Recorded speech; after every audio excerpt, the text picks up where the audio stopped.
She exhibits the classic markers of prolonged coercive abuse: sleep deprivation, malnourishment, hypervigilance, learned helplessness. By the time Lena Carter collapses on that subway platform, her body has already completed the confession her mind was too traumatized to make. What Adrienne Valente sees in her bruises is not weakness, it is the psychological blueprint of a woman conditioned to return to danger, and the beginning of a case where survival depends on breaking trauma before trauma repeats itself. When a life has fractured into ruin, continuing to breathe is no longer instinct, but a deliberate act. Sometimes another makes that decision for you. Lena Carter expected no rescuer. Hope was a currency she could not afford.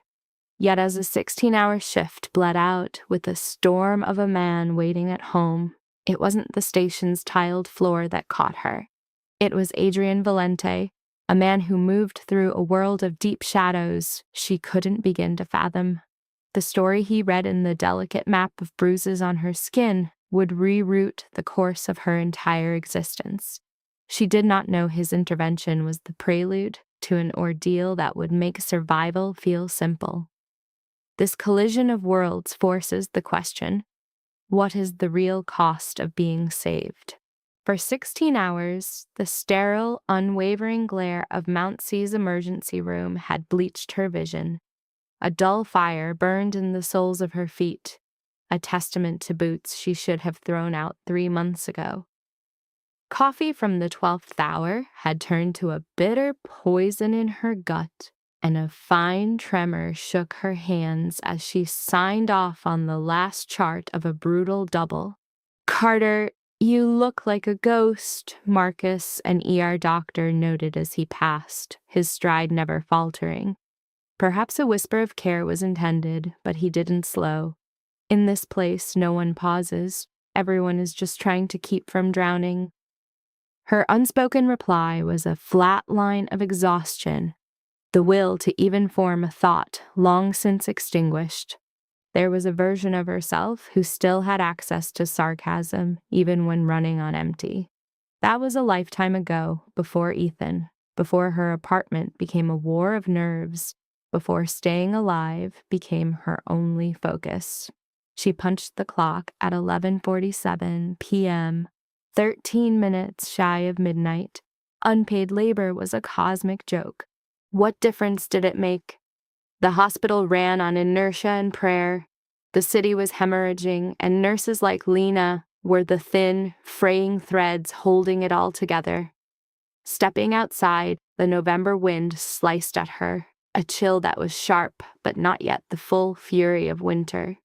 Her thin coat, a 3-year-old find from a charity bin, was a mockery of warmth against the gale whipping down East 100th Street.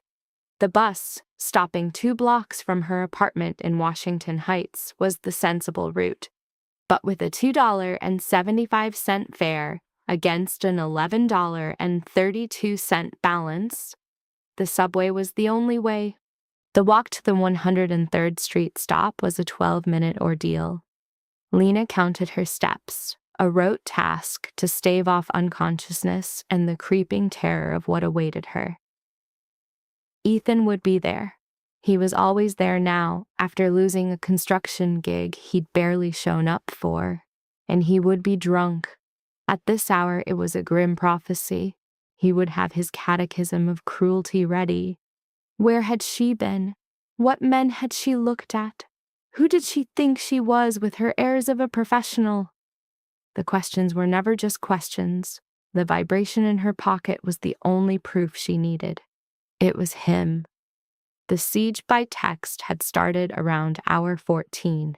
A digital deluge filled her screen, each message more poisonous than the one before, demanding to know why she was silent, spinning tales of betrayal from his drunken mind.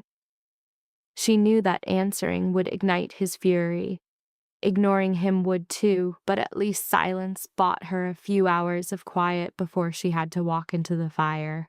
The station seemed to pull her down into its grimy depths. A fever sweat of filth coated the jaundiced tiles, and the air was a rank blend of stale urine and garbage. A train screamed in the tunnel, its arrival a gamble of 2 minutes or 20. The Wednesday night platform was sparsely populated, save for a cluster of teenagers erupting in loud laughter. A man in a ruined suit listed to one side, deeply intoxicated. Near a pillar, two women in scrubs murmured to each other, their voices heavy with weariness. Lena claimed a spot between them, letting her backpack slide to the ground.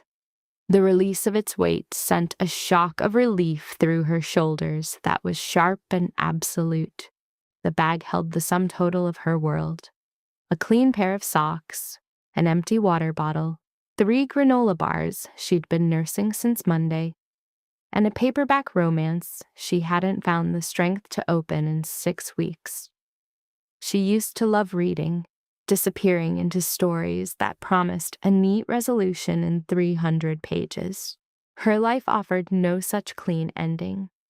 Her reality was a filthy subway platform near midnight, an exhaustion that felt bone deep, and the man waiting at home to greet her with his fists. In 11 hours, it would all begin again. The platform seemed to sway, and she blinked hard against the darkness blooming at the edge of her sight. When was her last meal? The granola bar at 6? Or was that yesterday? Time had become a single, agonizing loop of work, fear, and a fatigue so profound it felt like a physical presence. She needed to sit. The thought was clinical and detached, her own training, identifying the symptoms of a system in crisis. Dizziness, shaking hands, a cold sweat beating in the humid air. Her vision narrowed to a pinprick. These were the classic indicators of, and the platform tilted, harder this time. No, a logical part of her brain corrected. The platform wasn't moving. Her own body was failing. Lena's knees gave out, and the grimy concrete rushed up to claim her. In that split second, her only thoughts were of the filth on the tile, the stain on her scrubs, and Ethan's certain fury when she arrived home a mess. But she never hit the floor. Instead, a pair of strong, sheer hands broke her fall, catching her as if she were made of air. For a disoriented second, she assumed it was a dream. Then a voice cut through the static in her head. "Easy, I've got you." It was male and impossibly calm. It was a voice that held no alarm, as if catching collapsing women was an ordinary occurrence, as if nothing in the world could surprise him. Lena's focus returned. She was on her feet, held by a stranger who had materialized from the station's shadows. Her first automatic inventory was of class. The wool of his coat cost more than her rent. His leather shoes came from a store she couldn't afford to walk past. A watch gleamed at his wrist, catching the dim station light like a constellation. Then she saw his face, and every calculation of wealth dissolved into nothing. He was not handsome in any conventional sense. His features were too stark for that. Sharp cheekbones, a hard line for a jaw, and a nose that had been broken at least once. Dark hair was pushed back from a face that was ageless, somewhere between 30 and 45. But his eyes were what stole the breath from her. They were the color of a gathering storm. Irises that saw everything and gave away nothing. Right now, they were fixed on her face, analyzing her with an intensity that screamed at her to run. She couldn't move. "You fainted," the man said, his voice flat. It was a statement of fact. "I'm fine." The lie was an automatic defense, a tactic learned over years of trying to be smaller, to make less trouble, to be overlooked. "You can let go now, I'm fine." His grip, however, remained firm. "When was the last time you ate?" The question was so direct, it slipped past all her defenses. 6, I think, a granola bar." 6. He said the word like it was from another language. "It is almost midnight." "I worked a double." "Which explains the uniform." His eyes dropped, conducting a rapid, clinical survey that felt more like an assessment than an intrusion. It was a complete inventory, and when his gaze returned to hers, something in it had changed completely. A chill that had nothing to do with low blood sugar snaked through her. He'd seen it. The bruise. She had been so careful with the concealer around her eye, where Ethan's ring had split the skin 3 days ago. The long sleeves hid the marks on her arms. The turtleneck was her last line of defense. But this man, in his expensive coat and storm cloud eyes, had just read the secret history of her life in less than half a minute. "I'm fine," Lena repeated, pulling away with the surge of adrenaline that made him release her. She staggered back against a pillar. "Thanks for catching me. I was just dizzy. I'm fine." "That is the 3rd time you've told me that." He didn't move closer, but he didn't back away. He just watched her with that terribly perceptive stare. People who are genuinely fine don't usually feel the need to repeat it. "Well, maybe I just wanted to be sure I was clear." "You are," he said after a pause. "I simply don't believe you." Further down the platform, the teenagers cackled, oblivious. The drunk man had started a one-sided argument with the tiled wall, and the city around them wailed its familiar song of sirens and horns, the ambient noise of being utterly alone in New York. Every cell in Lena's body screamed to run, to snatch her bag and vanish into the nearest tunnel, to create distance from this man who saw far too much. She should not be here, letting him study her like a puzzle he was determined to solve. But her legs were lead, the black spots danced in her vision, and moving 10 feet felt like an insurmountable task. "Which train are you waiting for?" the man asked, his voice a low rumble. "The A," Lena said, a weak attempt to seize control. "The A train? It arrives every 7 to 12 minutes tonight if you're lucky. Are you going uptown toward the Heights?" He gave a small, confirmatory nod, a silent sign of some private deduction. That was a 40-minute ride, at least. Model. "That place is too far for you?" "I will arrive. You will falter." This was no argument, but a sentence passed with chilling finality. The shaking of your frame, the visible drain of your strength, the very angle of your pain, they tell the whole story. You need a warm place, a meal, and to stop moving. A doctor would be the smart move. I imagine you would refuse. Lena's gaze was glacial. "Are you a doctor?" "No." "Then stop your little subway diagnosis." A flicker of a smile played on his mouth. A fair point. But my observation still stands. And he was right, which was the most maddening part of it all. Lena felt the last of her strength bleeding away. A deep cold started to spread from her core, defying the station's muggy air. As the adrenaline faded, every single bruise ignited with pain.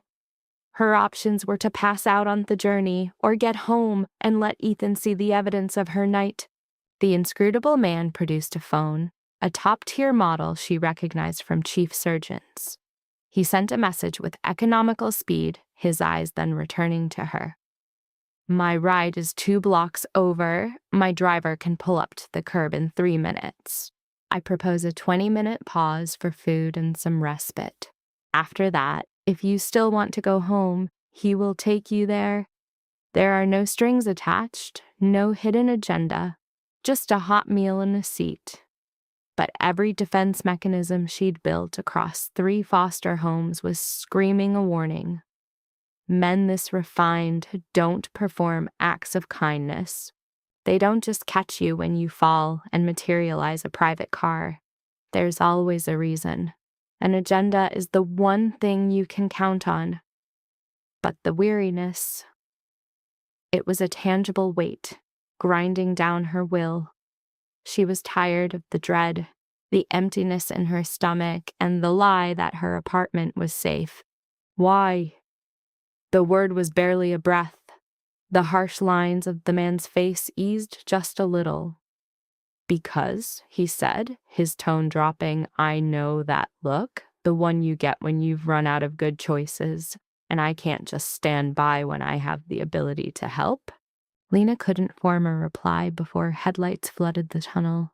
The A train roared into the station, its brakes screaming as the doors parted. The waiting crowd moved as one. Kids shoved by. A drunk man lurched inside. Yet the stranger was a pocket of calm, his eyes fixed on her, waiting for her answer. Lena's gaze went to the train, to the path back to her flat, to Ethan, and to the endless loop of her horror. Then she looked back at the stranger.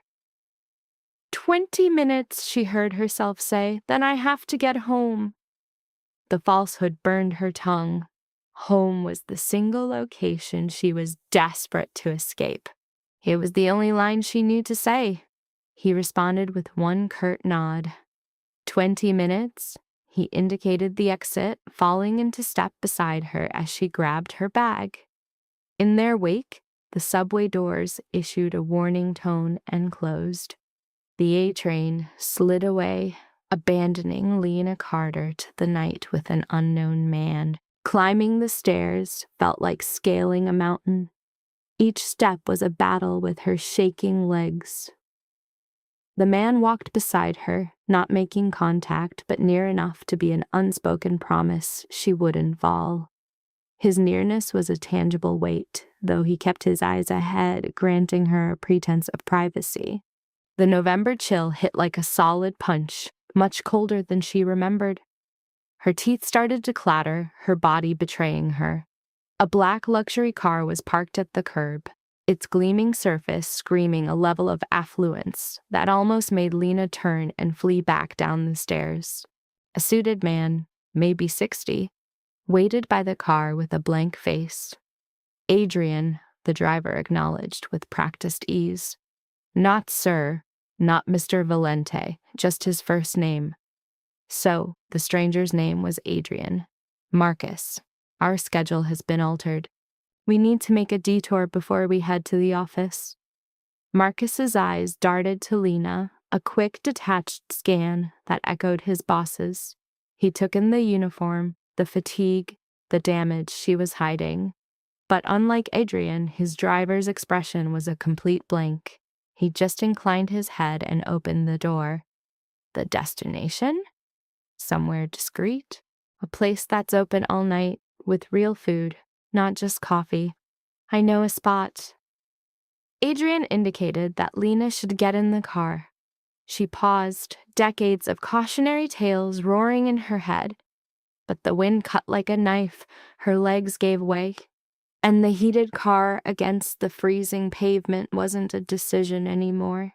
Inside the car was a world of leather and the faint scent of a different life. The seats were warm. As Lena eased into the plush upholstery, a noise like a strangled cry got trapped in her throat. How long had it been since she'd felt this kind of pure comfort? Adrian sat next to her, keeping a polite space between them. Marcus shut the door, and the engine was just a whisper, a different reality from a clattering bus or Ethan's dying Civic. When they joined the flow of cars, Lena saw the city blur into streaks of light and color. She was aware on some level that she should be afraid. Her mind should have been mapping their path, plotting ways out, bracing for the absolute worst. But for the first time in ages, she was warm and still, and her bruised body had called a ceasefire on being alert. How long have you been nursing? Adrian's question sliced the silence. Lena looked over at him. By the dim glow inside the car, she could make out the faint creases near his eyes, threads of gray in his dark hair. He was an image of absolute calm, a man who appeared to have eliminated every unnecessary movement. 4 years, she answered. Or 3 and 8 months, to be exact. Do you like the work? Did she? Lena honestly couldn't remember if she ever did, or if it was just the one practical option when the state cut her loose with nothing. "I'm good at what I do," she replied instead. "It's not the same thing, I know, but it's something." Adrian inclined his head, like her response was deeply meaningful. "And what profession would you choose if every door was open to you?" The question was jarring. Nobody ever asked her things like that. They asked about her hours, how tired she was, the newest emergency. You don't talk about dreams with someone just trying to get by. "I'm not sure," she confessed. Then the peculiar closeness of the heated car seemed to unlatch something inside her. "I thought about teaching once," she continued. "Little kids, maybe. I liked being with them." She stopped short. "Before what?" "Before foster care showed her that affection was a weakness. Before Ethan showed her that wanting something just gave another person a tool to hurt you. Before you decided it wasn't realistic," Adrian finished for her, his voice entirely even. "Something like that." They drove without speaking for a few blocks. Lena watched a different part of the city slide by. Corner stores, diners, figures in doorways, all of them just waiting. The city after midnight was a completely different beast. More raw, more vulnerable, with no illusions about what it craved. Marcus steered the car onto a quiet street, stopping in front of a diner that was new to Lena. A neon sign in blue and white hummed with one word: Athena's. Within, a handful of solitary customers sat in the booths. Night workers, insomniacs, lost souls with nowhere else to be. 20 minutes, Adrian echoed, throwing her own words back at her. Food, heat. Then I will see you to your destination. Lena could only nod, afraid to speak, afraid of what might come out if she did. A truth like, "Please, don't take me back there," or "I don't know how much more of this I can take," or just "I'm so deeply exhausted from pretending." Marcus opened her door. The cold swept in but seemed far away. Adrian got out, then pivoted, and held out his hand to her. For a long, quiet beat, she just looked at it. His hands were a paradox, perfectly manicured, but with hardened skin that spoke of work his fine clothes tried to hide, and a pale, thin scar over his knuckles like a closed ledger. She took his hand. His hold was firm, supportive, and entirely free of pity. The moment she was steady on the sidewalk, he released her. The warmth of the diner enveloped them at the door. A server with weary eyes and streaks of silver in her hair glanced up. Her eyes clocked Adrian's fine coat and Lena's worn uniform, and she pointed them to a booth at the back. "Coffee?" she inquired once they were seated. "We'll start with water," Adrian replied, cutting in before Lena could answer. "Then coffee if she'd like it, and 2 of whatever your biggest dinner plate is. Nothing from the breakfast menu." The server, Deb, arched a brow but said nothing. "The meatloaf's a safe bet. Comes with mash and green beans." Adrian glanced at Lena, who gave a tiny nod, too drained to choose. "2 meatloafs it is," Adrian finalized, "and please be sure to keep the water coming." When the waitress left, Lena stared at the worn-down tabletop, a surface carved with countless unspoken stories. She noticed her own hands near his phone. They were bruised with a bandage on one from a mishandled syringe yesterday. His hands were flawless, a reflection of his total command. "You don't have to do this," she whispered. "Do what, exactly? This whole rescuing the damsel act?" "I'm okay." "Ah, so we've moved from a single word to a complete phrase. That's progress." The soft jab hit its mark, and she felt the ghost of a smile form. A forgotten sensation, a muscular echo she had nearly misplaced, stirred within her. Deb reappeared, bearing 2 glasses of chilled water and a single coffee. Lena consumed half the water in one frantic motion, her stomach clenched in protest, yet the icy shock felt like a sacrament. She had not known the true scale of her own drought. "Pace yourself," Adrian advised, the words a clinical note rather than an order. "You'll become ill," her reply was sharp. "A diagnosis from an amateur," he responded. "Simple logic from seeing others try to run on an empty tank." At that, Lena placed the glass down hard, her eyes locking with his. "And what qualifies you as an expert? Do you make a habit of saving fainted nurses on train platforms?" "No." Adrian leaned back, an unnerving calm settling over his features. "But I have bet my life on strangers about whom I knew nothing at all." His perception sliced through her defenses like a scalpel. Her question had been a pure, ingrained reflex of defiance. His analysis was exact. She was an animal accustomed to famine, conditioned to see a feast not as relief, but as a baited trap. He spoke of a soul that apologized for its own presence, one that believed desire was a character flaw. The sheer truth of it was a physical pressure, forcing her gaze away from his sharp gray eyes. Her resistance shattered. "No," Lena conceded, "I don't." His conclusion was built on the evidence of the platform and the undeniable story told by the marks on her skin. A heavy, strained quiet fell, punctuated only by the hammering of her own blood. This moment required a well-rehearsed lie, but the sheer effort of her constant performance had become its own agony.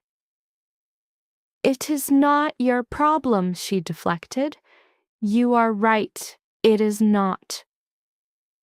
The arrival of dinner fractured the standoff, the smell of meatloaf and potatoes a phantom from a forgotten life.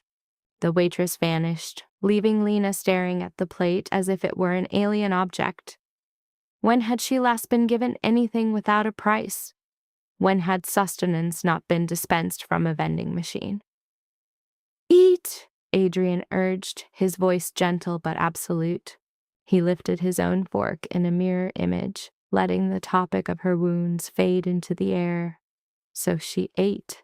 The first taste was a physical shock that nearly broke her. The second anchored her to the present. By the third, her body began to trust that the kindness was real. For a short time, she permitted herself to feel something good. Adrian ate more slowly, his observation of her subtle and constant. They existed in a quiet truce, surrounded by the diner's low hum and the scrape of silverware on ceramic. She got through half the plate before her body refused any more. She put her fork aside, taking a sip of water. "Feeling better?" Adrian asked. She was. The darkness at the edge of her vision was gone. Her hands were still. For the first time in 16 hours, she wasn't about to collapse. "Thank you." "It's nothing. I think I need to get going." A look at her screen. 12:47 a.m.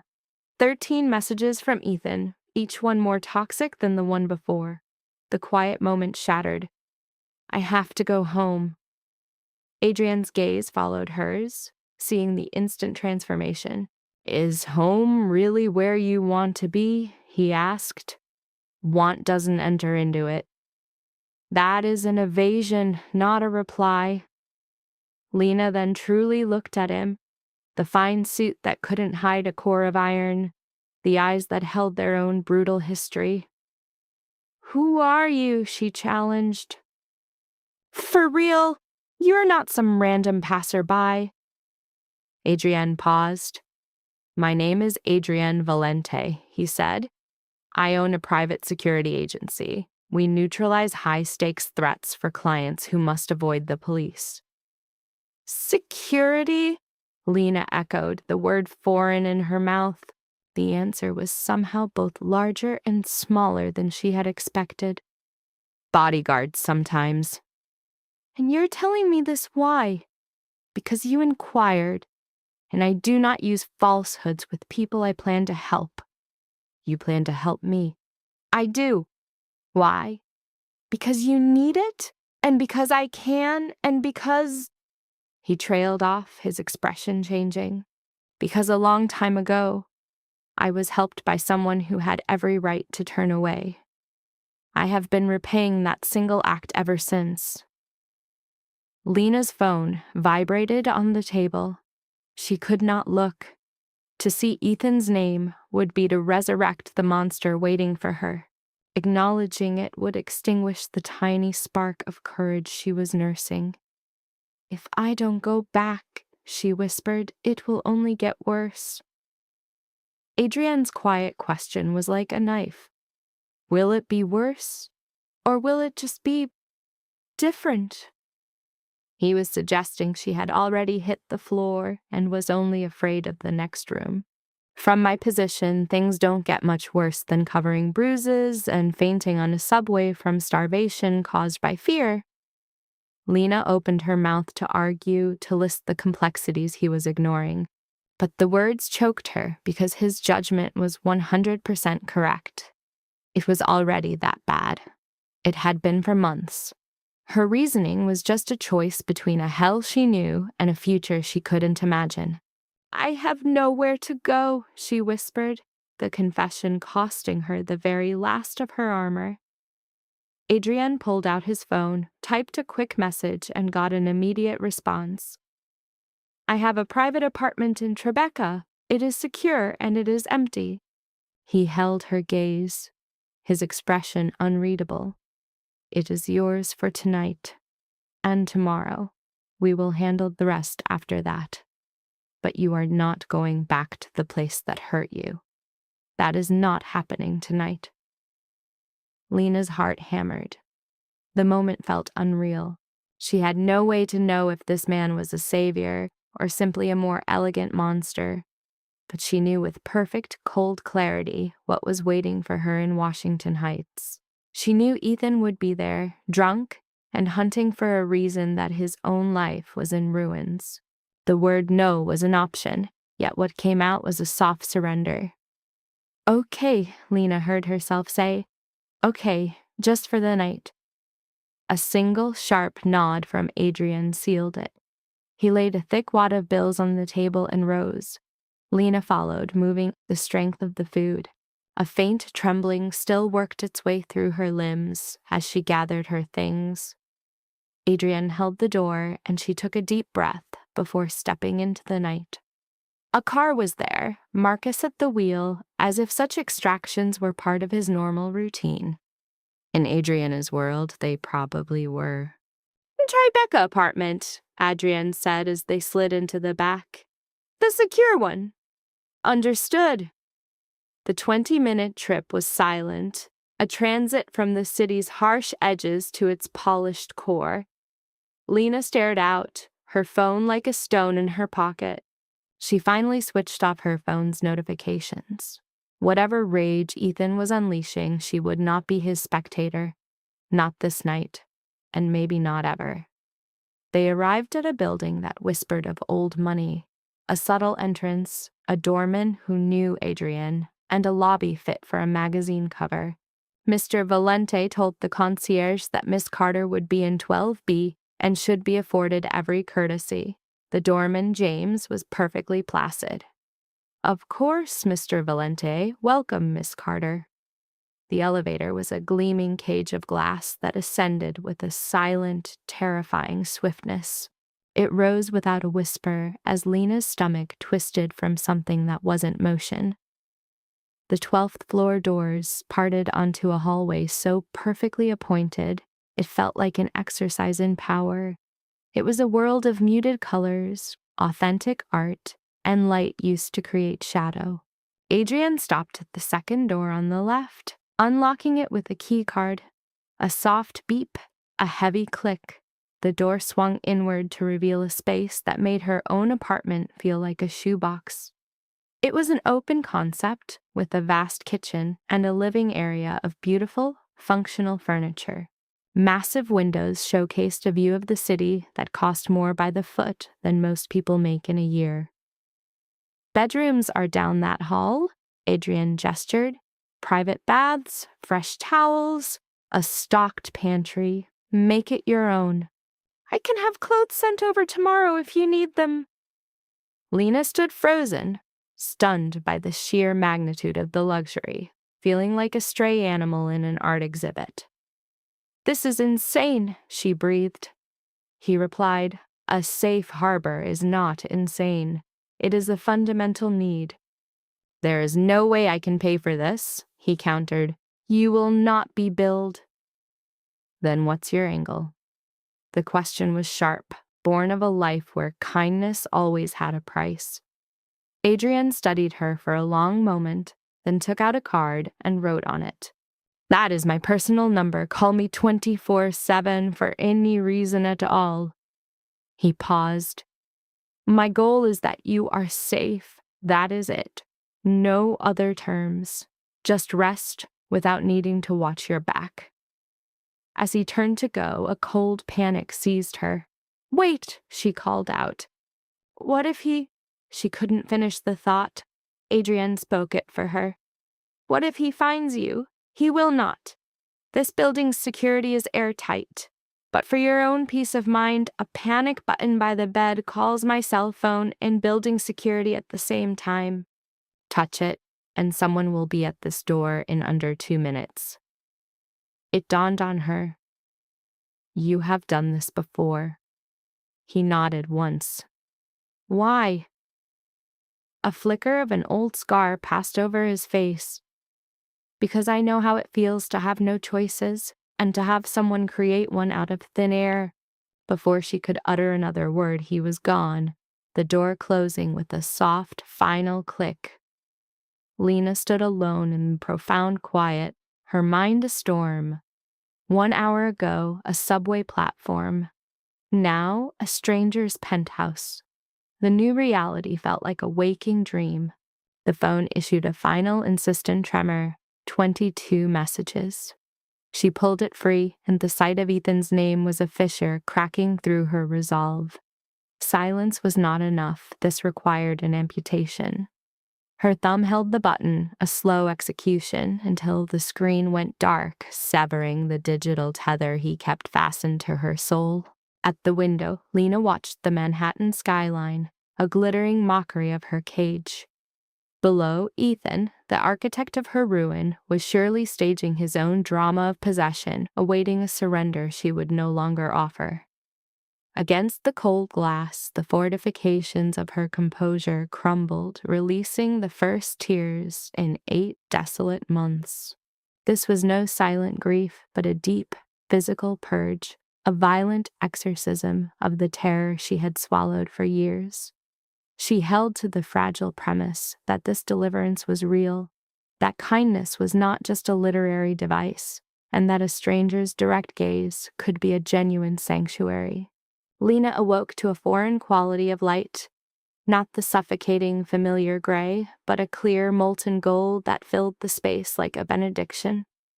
For 3 heartbeats, she drifted in a sea of dislocation before the leaden weight of the previous night's reality crashed down upon her. Fragments of memory surfaced.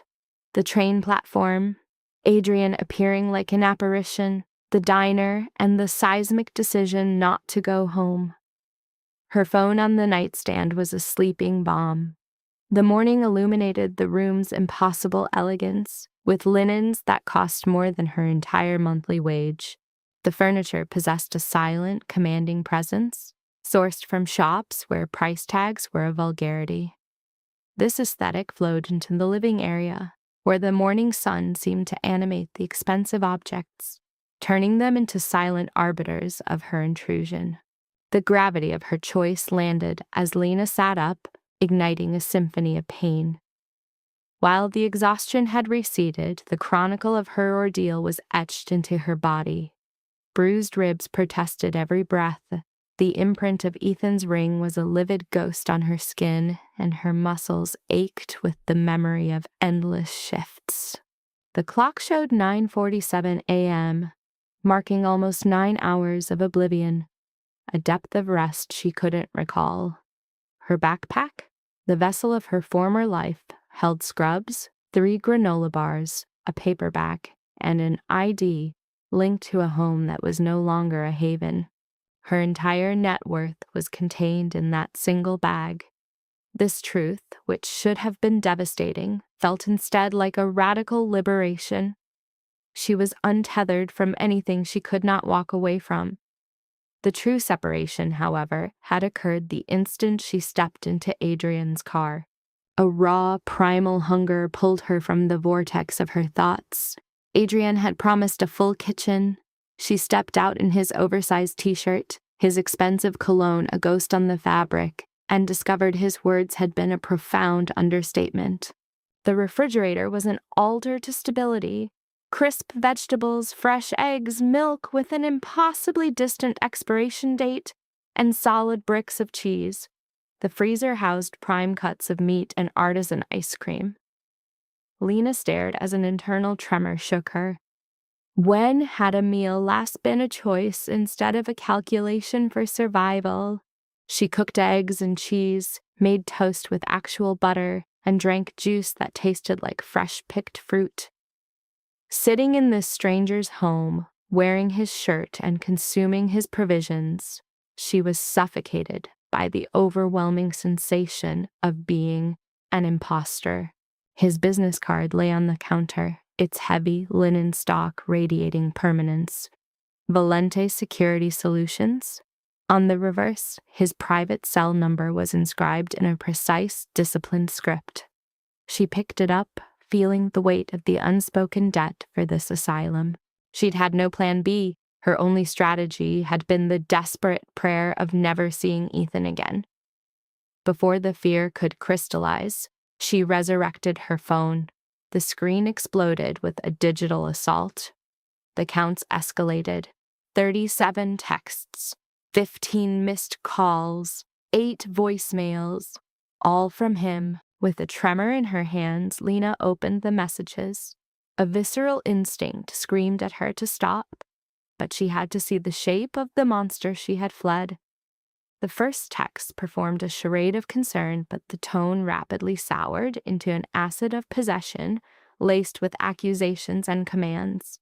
Threats of consequences were followed, around 2 a.m., by hollow apologies, a tactical retreat she knew intimately. By 4 a.m., the paranoia had returned, twisting the threats into something darker. The last message, from 7:23 that morning, was a chilling proclamation. I know you'll be back. You always do, because you have nowhere else to go. His words landed with the precision of a surgeon's blade. Lena let the phone fall, leaving the voicemails untouched. The food in her stomach hardened into a cold stone. He was right, wasn't he? This apartment, Adrian's help, it was all a brief, beautiful lie. The real world, with its brutal arithmetic, was waiting. She had no money, no allies, her entire support system having been methodically amputated to satisfy Ethan's paranoia. Her phone buzzed again. An unknown number. An impulse she didn't understand made her answer. Miss Carter, a detached professional voice inquired. Yes, the caller was James from the front desk, informing her that an Ethan Morris was in the lobby demanding to see her. He was absolutely certain she was in the building. A cold dread flooded Lena's veins. James assured her access was denied, but the man was refusing to depart. I wished to alert you before we engaged the authorities. What? Lena's voice was a strangled thread of sound. How could he find me? I couldn't say, ma'am. Would you like him removed? Yes, immediately. Her thoughts fractured. Tell him nothing, just that he has the wrong address. It will be handled with discretion. The line disconnected. Lena stood paralyzed, seized by a pure and absolute terror. How did he know? She had told no one. Then the sickening realization struck her. The phone. The Life 360 tracking app he'd made her install months ago, sold to her as a tool for her safety. She had forgotten the digital collar he used to map her existence. With fumbling fingers, Lena located the spyware, deleted the application, and scrubbed her settings of all location services. It was the first thing she should have done, but in the fog of her exhaustion, desperate for one night of quiet, she had overlooked her digital footprint. A firm rap on the door sent a violent shock through her. "Miss Carter, it's James with the delivery." She moved to the door like a wraith, peering through the peephole to see him alone, holding a box. She opened the security chain, a thin line of defense. "My apologies for the intrusion," James said, his formal tone softened by a look of genuine concern. "Mr. Morris has been escorted out and is now barred from the premises. Mr. Valente was alerted and is en route. He called you." The suite's security system informs designated personnel of any incident. Mr. Valente indicated he would manage this personally. James presented the package. He also requested I deliver this to you. Lena took the box, murmured her thanks, and watched him leave. She threw the deadbolt and sagged against the door, her breathing ragged. The box contained a new high-end phone. A note from Adrian was inside. "Untraceable. New number. Consider your old phone compromised." His foresight was as terrifying as it was comforting. Another knock. This time, the peephole showed Adrian's face. He wore dark jeans and a sweater, his casual clothes unable to mask an air of quiet power. As she unlatched the door, his gaze swept over her in a swift, clinical evaluation. "Are you all right?" "How did you know about Ethan? About this?" "James alerted me about the man downstairs. After last night, I made an educated assumption. He stepped inside with the fluid economy of a man used to assessing rooms for danger." "May I?" he asked, crossing to the window to scan the street below. "He's gone." Security made it clear a second attempt would result in his arrest. "We've also filed a formal harassment report." "You can't do that," she protested. "It will just make him angrier." "You're right, I don't know him," Adrian said, turning from the window.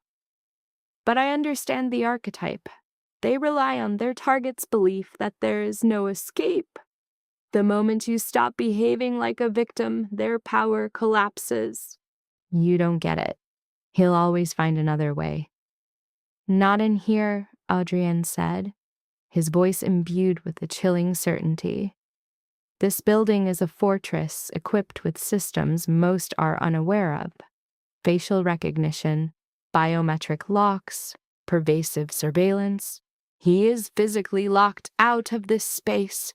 Lena fought the dangerous pull of his words. She wanted to place her faith in his technology, but her life with Ethan had taught her that physical barriers were merely an invitation to a determined mind.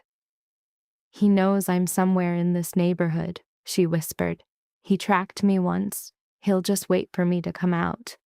"Then you won't. Not yet." Adrienne moved to the kitchen and began making coffee with an effortless command of the space. "Take a few days. Allow me to handle this." "Handle it how?" "Through legal channels. I retain a firm that specializes in precisely this kind of predator. They have an unmatched record of success." "I can't afford a lawyer." Adrienne prepared 2 mugs, adding cream to both without asking, an act of silent perception. "I am not asking you to pay. You can't just—" Lena's voice broke, the words dissolving in her disbelief. "Why are you doing this? We don't know each other." "You were a person in trouble." Adrienne handed her a mug, a warm, solid anchor in the chaos. They stood in the kitchen's quiet sanctuary, sipping coffee as the city hummed 12 stories below. Lena's thoughts were a frantic storm of worst-case scenarios. Adrienne simply stood in the silence, an immovable object. Finally, she gave voice to the question that had taken root in the ruins of her life. Tell me your genesis. You mentioned an intervention. The specifics. His silence stretched, so profound she could feel the shape of his refusal. At 17, my associates and I worked in the shadow economy. I was deluded by the arrogance of youth, believing the world was divided into wolves and lambs. He stared into his coffee like it was a black, swirling void. Then came a fatal misstep. I was slated for a shallow grave, but a hand pulled me out, offered me a choice about the man I would be. And what did you choose? To be the hand that intervenes. His eyes met hers, an unbreakable lock. My entire operation is built on that one truth. We are a shield for those who have nowhere else to turn. It might be a CEO being stalked by a phantom, or a witness who needs to become a ghost. He gestured to the room around them. And sometimes it's a nurse collapsing on a subway platform, paralyzed by fear. I am not your burden.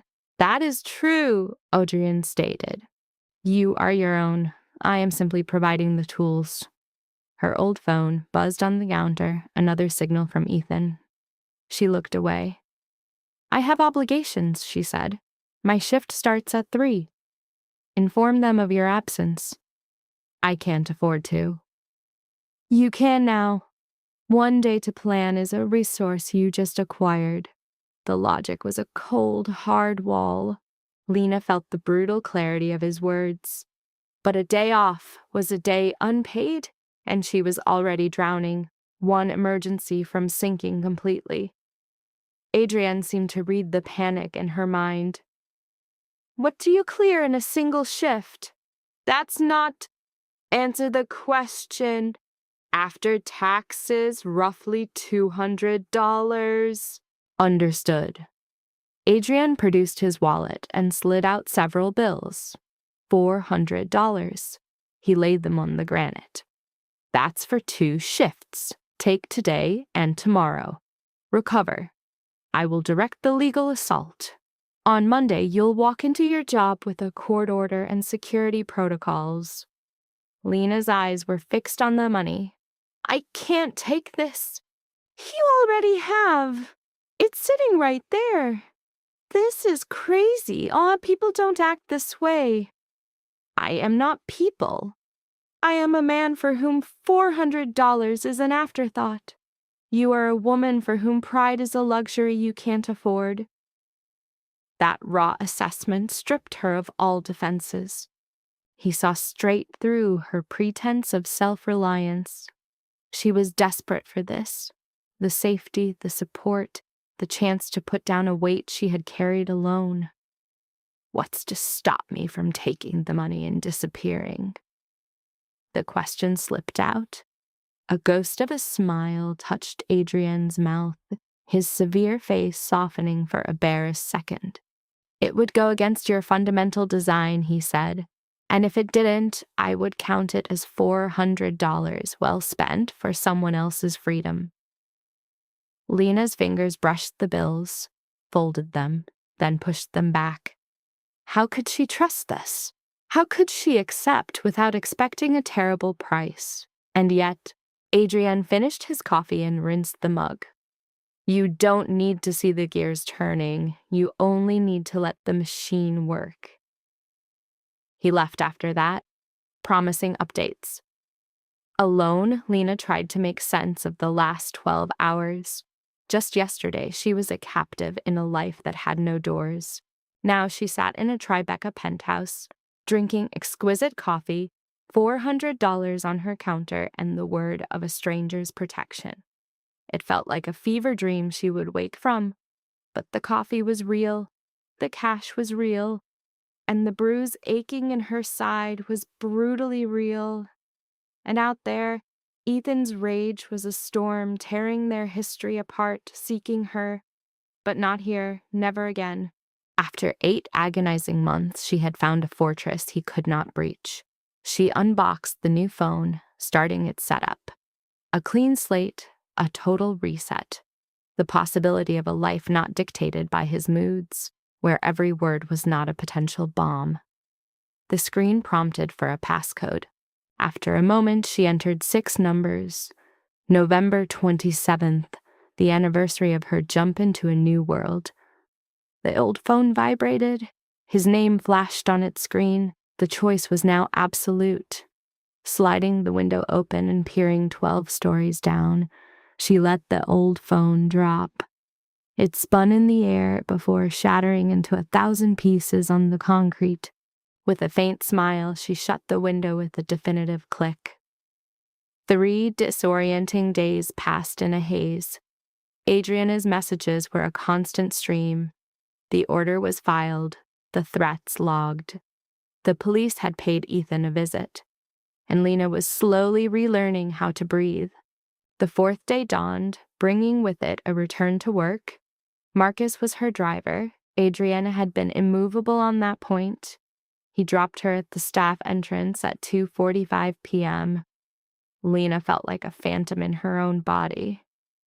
"I'll be right here when you're done," Marcus said. "That is really not necessary." My instructions were clear. She didn't argue. Adrienne didn't give suggestions. He gave orders, making protest pointless.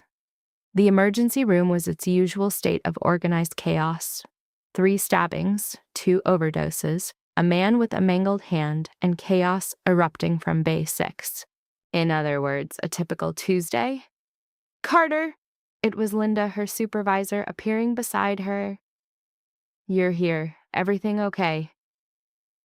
"Yes, thank you for getting my shift covered." "A little more than 2 hours' notice would be ideal next time." Linda's voice was professional, not unkind. "Last-minute call-outs leave us scrambling. I understand. My mistake. It won't happen again." An apology was an easier story to sell than escaping my violent ex. It was better to seem unreliable than a victim who had finally gotten out. Her shift descended into its familiar, frantic rhythm, an unending pulse of monitor beeps, IV bags, and frantic charting, all beneath the crushing weight of human misery. 5 hours in, she felt it. A cold, piercing stare. An animal instinct screamed she was being watched. She looked up, and he was there, in the waiting room. "Ethan!" The air fled her lungs. Impossible, he could not be here. The court order made his presence a crime, yet he stood, 40 feet from her, his face a silent promise of violence. A tremor began in Lena's hands, and her pen clattered to the floor. Jennifer, a younger nurse, saw her staring. "Is that a friend of yours? He's been hanging around for an hour. Security almost tossed him, but he said he was waiting for someone." "Get them," Lena whispered. "Now." Jennifer's expression shifted to alarm. "Oh, God, is he—" She grabbed for the phone, but Lena was frozen, impaled by his predatory gaze. She saw his face contort with fury as he realized she had called for backup. He bolted toward the exit, but security was faster. 2 large guards blocked his path. Their words were lost, but his posture screamed the narrative, a sudden pivot from aggressor to the wronged party. He even took out his phone, ready to record his performance. She watched as they firmly guided him out. He shot one last look over his shoulder, his eyes locking on hers as he mouthed the words, "This isn't over." Then he was gone. She stood motionless as Linda came over. "Are you hurt?" "That man. I have a protective order against him." "I see." Linda's face turned to ice. "My office. Now." The room was a small, file-choked space that smelled of stale coffee. Linda put a form on her desk. "This is protocol. We file a report on individuals with restraining orders. Security gets his picture. If he shows up again, the police are called. No discussion." She slid the paper to her. "Fill this out." And Lena, your safety is critical. If this escalates, it becomes a major liability for the hospital. I am safe, Lena insisted, though her shaking hands betrayed her. I have a secure apartment. It's contained. Is it really? Linda was not convinced. Because from where I'm standing, this looks like the beginning. And she knew Linda was right. The rest of her shift was a blur of adrenaline and dread. Every sudden noise made her flinch. At 11:30, Marcus appeared, and she collapsed into the car.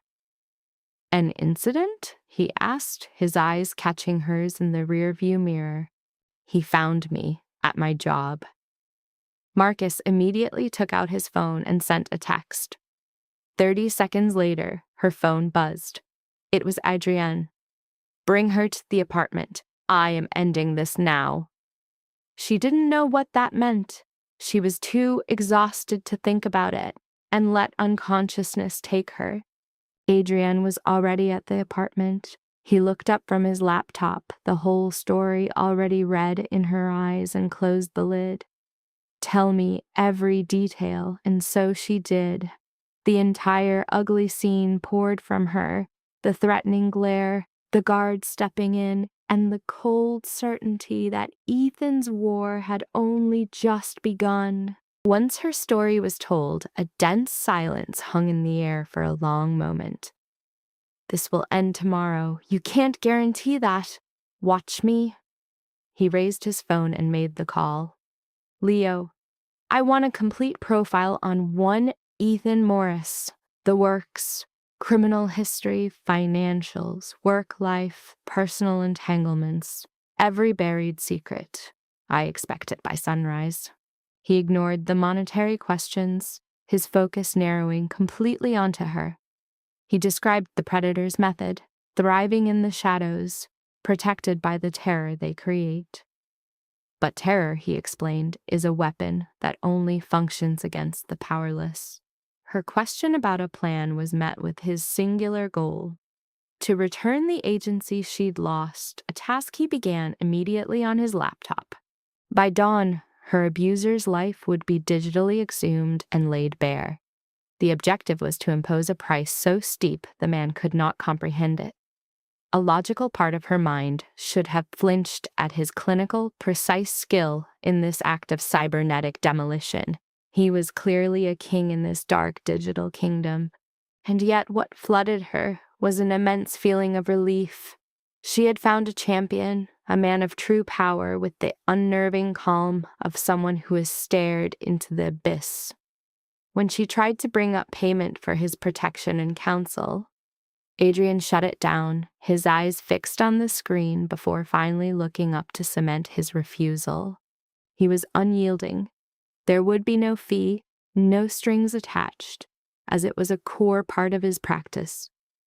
When she insisted on a better explanation, he shut the laptop. His firm, though it catered to the wealthy, was built upon the memory of being 17 and completely exposed. For this reason, once every month, he accepts one case without compensation. She was that month's selection. She bristled, feeling like a charity case, but he quickly corrected that idea. Her safety was the only principle at stake, the file a simple tool. The real work, he said, was a matter of basic human decency. When she asked how to repay him, he suggested she give to a women's shelter. Another way was to help the next soul she found in her situation, a belief in paying it forward, not back, which was his guiding ethos. Lena watched him, wondering what forces could shape a man into a constant defender of the weak against the predatory. She asked him plainly who had filled that role for him when he was young. His face hardened as he told her of Marie, a woman who ran a youth center in the Bronx. He had shown up on her doorstep one night, bleeding, and she had simply patched him up, telling him his life was worth more than a quick death in the streets. A short, heavy silence fell between them. Marie had died of cancer 6 years ago, before he ever had the chance to truly thank her. When Lena asked if that was his motive, he admitted it was a piece of it. The remainder, he said, was for himself. Helping others gave his own life meaning, justifying the hell he had survived as a boy. Lena went to join him by the window. Far below, the city throbbed with millions of hidden battles. She wondered how many others were hidden in strange rooms, shielded by strangers, praying to see one more sunrise. "Thank you," she whispered, knowing he had no duty to be her guardian. He argued that he was driven to intervene, that he had saved her not from a man, but from a life that had already lost its spirit. Their eyes met, forming an unspoken bond between two survivors who shared the language of trauma. He told her to get some sleep. Tomorrow, he promised, would be a day of war. After he left, Lena stood alone in the quiet, lavish safe house, holding on to a fragile new hope. She showered, put on the simple, clean clothes he had provided, and fell into a profound slumber.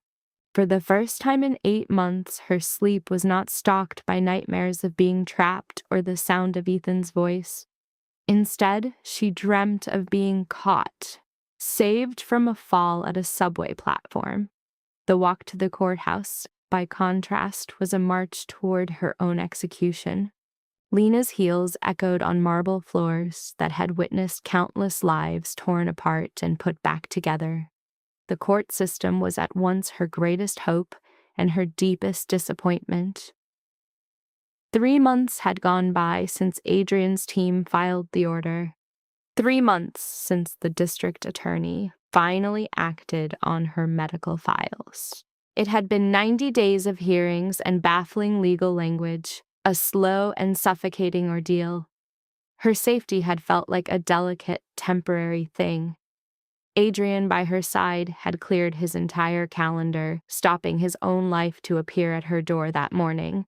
At 7 a.m., Adrian had proposed an escape route, a way to delay the final confrontation. But Lena was already dressed in her armor for the day, a tailored navy blazer he'd provided. She saw a different woman in the mirror, steeled for the coming fight. She refused his offer to postpone, stating that it would only let the dread grow stronger. He was clearly worried, but she held his gaze with a cold resolve that was brand new. He had been scrupulously respectful of her need for distance while she recovered, and his apartment had become her fortress. Her own things had slowly appeared throughout the rooms. She had, in essence, colonized his sanctuary. The question of what would happen once the storm had passed was a silent, forbidden territory. Neither one of them was brave enough to broach the explosive subject. You don't make plans for peace while you're still walking through a minefield. She insisted on moving forward, not for the sake of the law, but for her own mind. Her objective was to look at him and feel absolutely nothing. Adrian gave a slow nod of understanding, weighed down by his own past. A quiet understanding passed between them. It was a pact between her and the man who had caught her when she fell. They were two survivors trying to set down their burdens. The courtroom itself was disappointingly plain, more like a school hall than a theater of justice. And then she saw him, Ethan, at the defendant's table. He sat beside a weary-looking public defender. Prison had stripped him bare, his head was buzzed, and the harsh orange of his uniform made his skin look sickly pale. The instant Lena walked in, his head snapped in her direction. Their eyes connected across 20 feet of electric air. She held his stare, determined not to be the first to look away.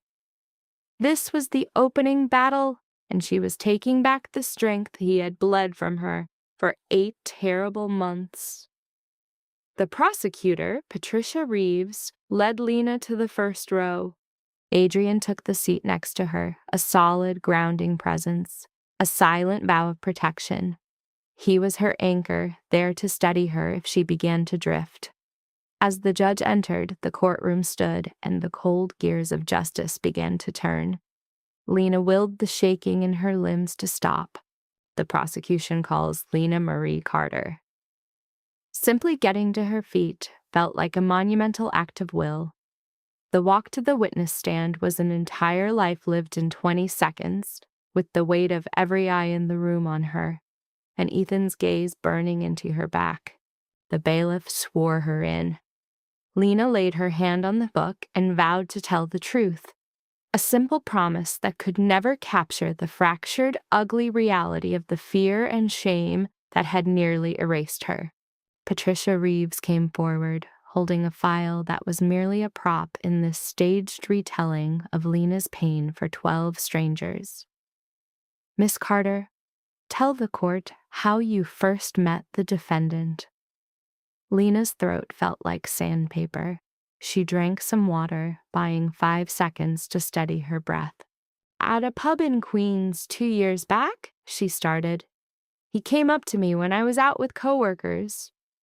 She verified that they started dating for about 14 months before she moved in with him. When did the abuse begin? Lena had practiced this line 100 times, but saying it here, with Ethan only 10 feet away, made the words feel foreign. It started around 3 months after I moved in. At first, it was small things. Anger if I was late from work, constant accusations, checking my phone. His questions were like a constant interrogation. She took a breath. Then one night, I corrected a story he was telling his friends. After they left, he struck me for the first time. Describe this for the court. This was the part she feared, explaining the raw violence to a room of people who could never truly understand the horror.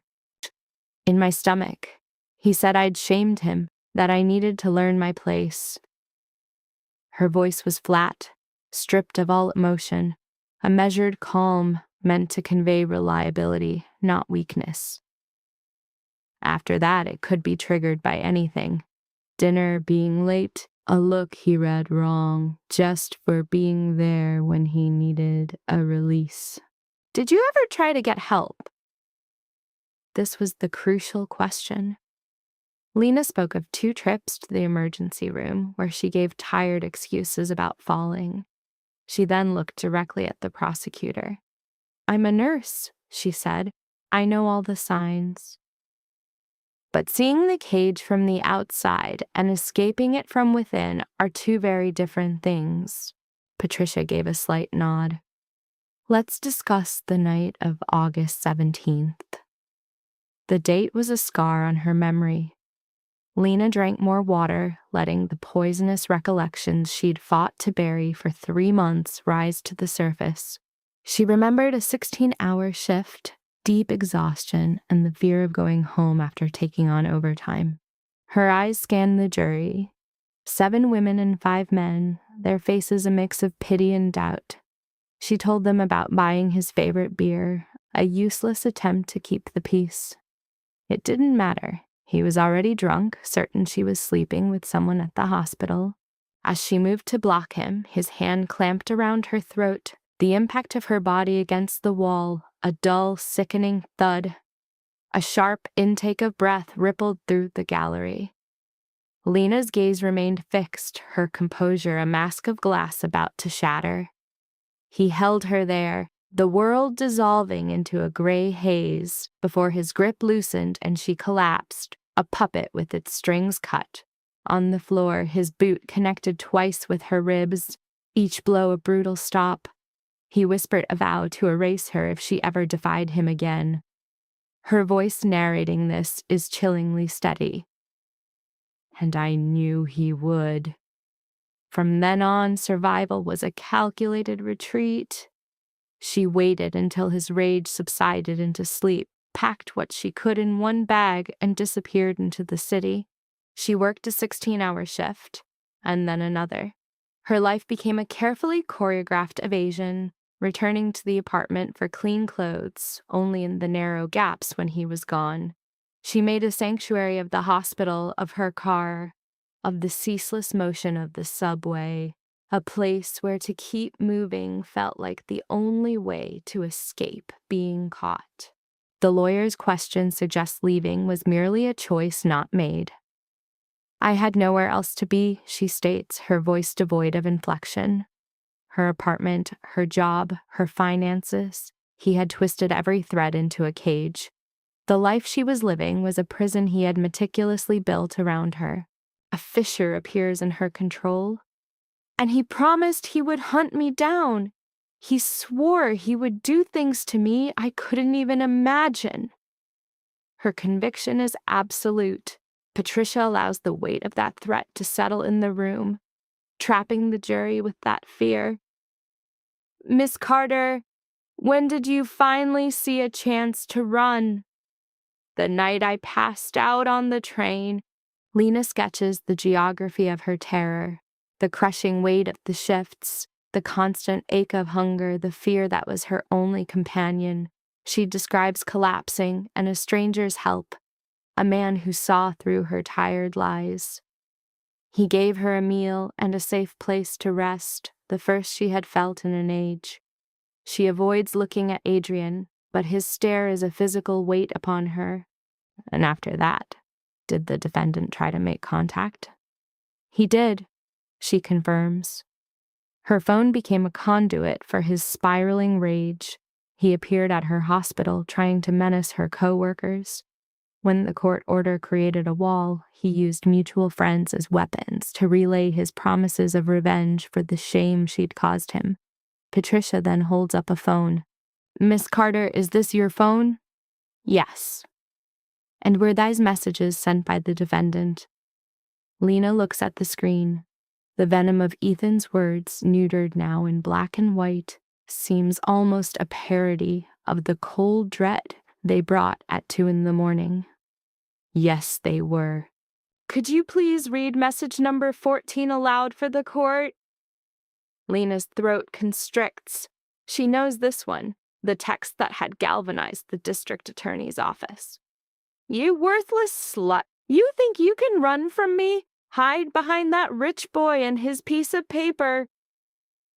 I will find you. I am going to ruin you in ways you can't even dream of. And then the world will finally see what a lying whore you are. The words hung in the courtroom's heavy silence. Lena watched the jurors shift uncomfortably, the judge's expression harden. Even Ethan's own lawyer seemed taken aback.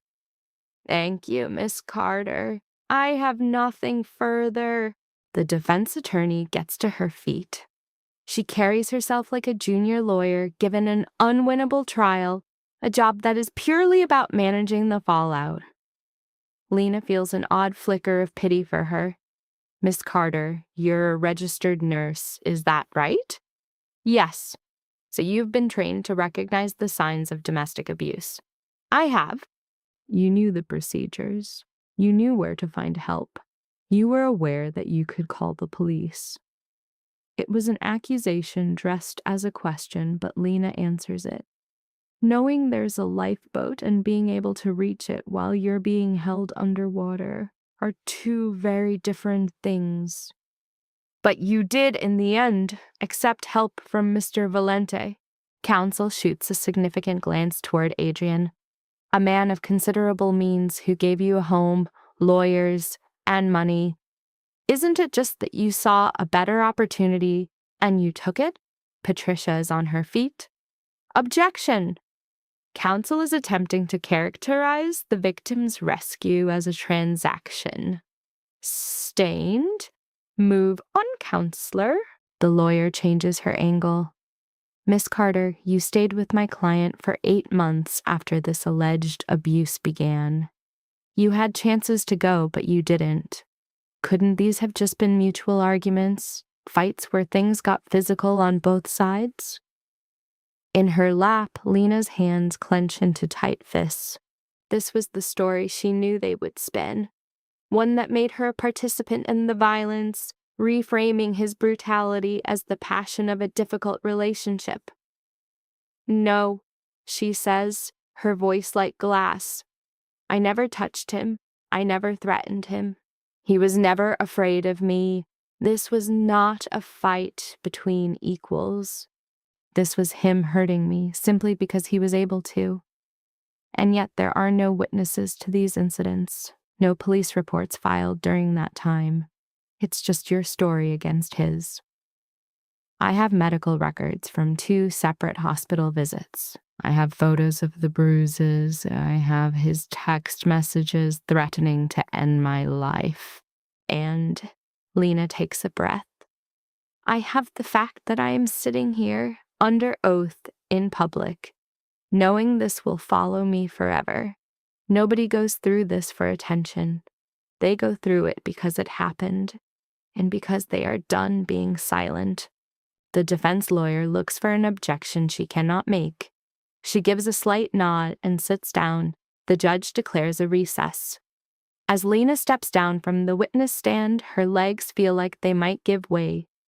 Adrian is there instantly, and this time she reaches for his hand, letting him steady her for whatever comes next. "You were incredible," he says softly. "I think I might be sick." That's an entirely appropriate reaction. "Come on, you need some air." They find a quiet bench, tucked away from the courthouse's frantic pulse, where fates were being negotiated in hushed tones. Lena bows her head, fighting the nausea that comes from putting your trauma on public display. Adrian doesn't offer hollow comfort. He just stays there, his hand a firm presence on her back, a silent anchor. "Do you think it mattered?" Lena finally asks. "I think you told them your truth," he answers. "It's the only thing any of us can do." "It feels like it isn't enough." "It never does, but it was more than he was willing to give you." Lena slowly sits up straight. Far down the hall, she spots Ethan being led to a holding cell, wearing the familiar mask of fury that once had the power to stop her heart. Now it just makes her feel weary. "What happens if they let him go?" she asks, her voice low. "Then we make your safety non-negotiable. End of story." That court order becomes permanent. Your security team doesn't leave your side. You will never have to be in a room with him alone again. And if he's found guilty, then he serves his time and you get to start figuring out who you are when he's not casting a shadow over you. That second possibility felt unreal, a place where justice actually worked. Then again, 3 months ago, the idea of being safe had felt like a fantasy. So had eating a meal without fear or sleeping through the night. Those impossible things had slowly become her reality, built piece by piece. They were called back into the courtroom. The closing arguments were just background noise. Patricia delivered a precise summary of the facts, which the defense met with a weak attempt to muddy the waters. The jury then filed out. The judge informed them court would resume for the verdict. The next 4 hours were a unique form of torture, which Lena endured in a side room with Patricia, Adrian, and his 2 security men. Food was brought in and ignored. Coffee grew cold. Lena tried to focus on a book, on her phone, anything to block the looping image of Ethan walking free, showing up at her work, at her apartment, just appearing again with the same rage, now sharpened by his time in a cage. A rap on the door from a bailiff signaled the jury was back, and Lena's heart hammered against her ribs. The courtroom felt colder than before, or maybe the chill was just inside her. She took her seat and watched as 12 people walked back to their seats, their faces giving away nothing. The foreman stands, a man in glasses who looked like he kept careful ledgers. He held a sheet of paper that contained the design of Lena's future, boiled down to one word. "On the charge of assault in the 2nd degree, how do you find?" "Guilty." The air rushed out of Lena's chest. "On aggravated harassment?" "Guilty." "On the charge of stalking, how do you find?" "Guilty." 3 times. 3 official judgments that what she lived through was not a fiction, that it mattered, that Ethan's war against her was not a shared drama or a lie she told. Someone behind her began to cry softly. Next to her, Adrian's hand found hers and held on tight. It was a solid, warm anchor to the present moment. Lena's eyes fixed on Ethan. He stared ahead with performed indifference, but she could see the frantic pulse in his jaw, the very same signal that had always warned her a storm was imminent. The judge sat sentencing for 2 weeks from then. A bailiff led Ethan away. His attorney began packing her briefcase with the resignation of someone who knew the battle was lost before it began. Patricia turned to Lena and said, "You accomplished this. This is the shape of justice." Justice felt like a weariness that had settled deep in her bones, a tidal wave of relief and a strange empty space where the fear had once lived. Lena could only offer a nod, words failing her. As she exited the courthouse, the sun felt like a benediction on her skin. It was spring in New York, and the city was in full bloom. Adrian had Marcus bring the car to the front, but Lena hesitated at the curb. "Can we just walk for a bit?" she asked. He observed her face for a long moment. "Are you certain?" "I need to be in motion. I need to feel my own 2 feet, choosing a path instead of being directed by a court's schedule." "Very well, where are we headed?" Lena looked down the vibrant street at the metropolis laid out before her. 3 months ago, her world had been contained in a single backpack, fueled by pure terror. Now she possessed an apartment that was beginning to feel like a home.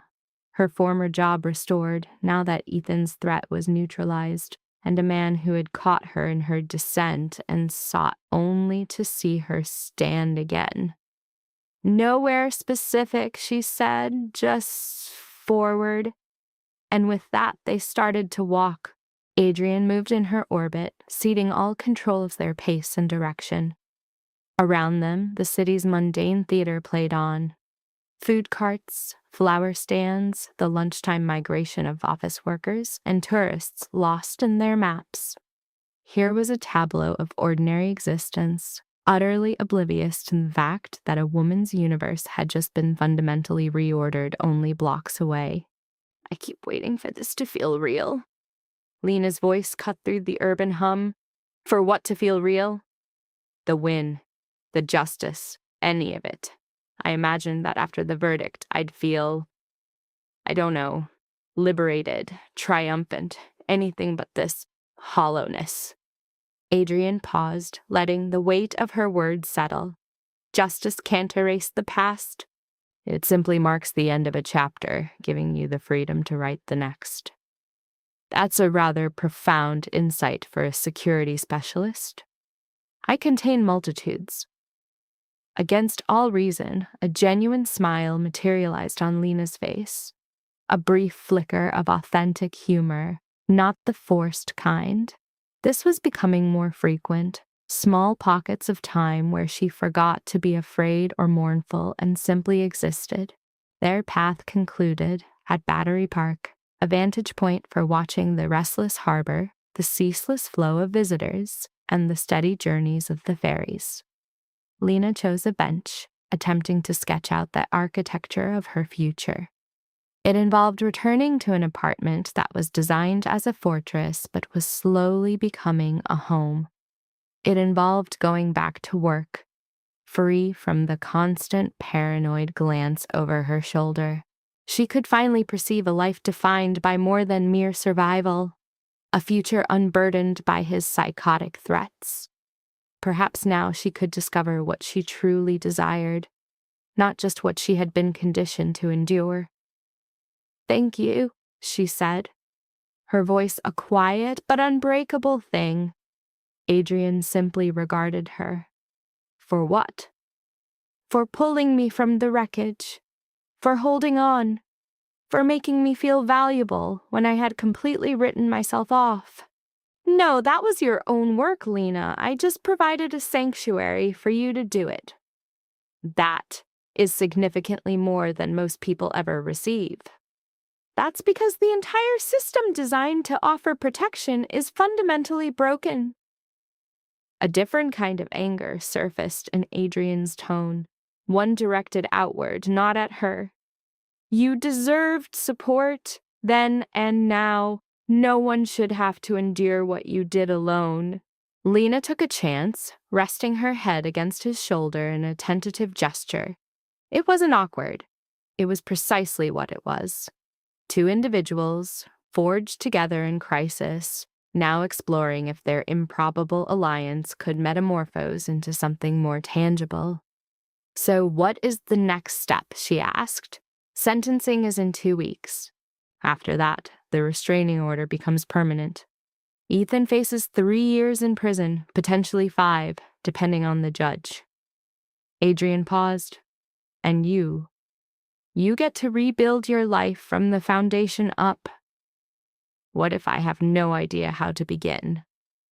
Then you move slowly, one day at a time. There is no deadline for healing. They remained there until the sun descended over Jersey and a chill entered the air. Adrian summoned Marcus. The car materialized with its typical stealth. Their journey back to Tribeca was slow, caught in the rush hour current flowing through the city's arteries. The moment Lena crossed the threshold, the entire emotional landscape of the apartment had transformed. Physically, nothing was different. Same objects, same view, the same coffee maker she had finally mastered. But an immense internal shift had occurred. This space was no longer just a hideout. It was hers, a territory to either claim or abandon. It represented a choice, not a confinement. Adrian lingered by the door. I should probably go. Let you have some space. Stay, Lena said abruptly. The word landed with such force that she felt compelled to explain. I can't face being alone tonight. I can't endure the silence, replaying the trial, agonizing over the future, and questioning if I was ever strong enough. You were more than strong enough. Stay anyway. And so he did. They ate Thai takeout from a local place Lena liked, consuming it directly from the containers as a mindless cooking competition played on the television.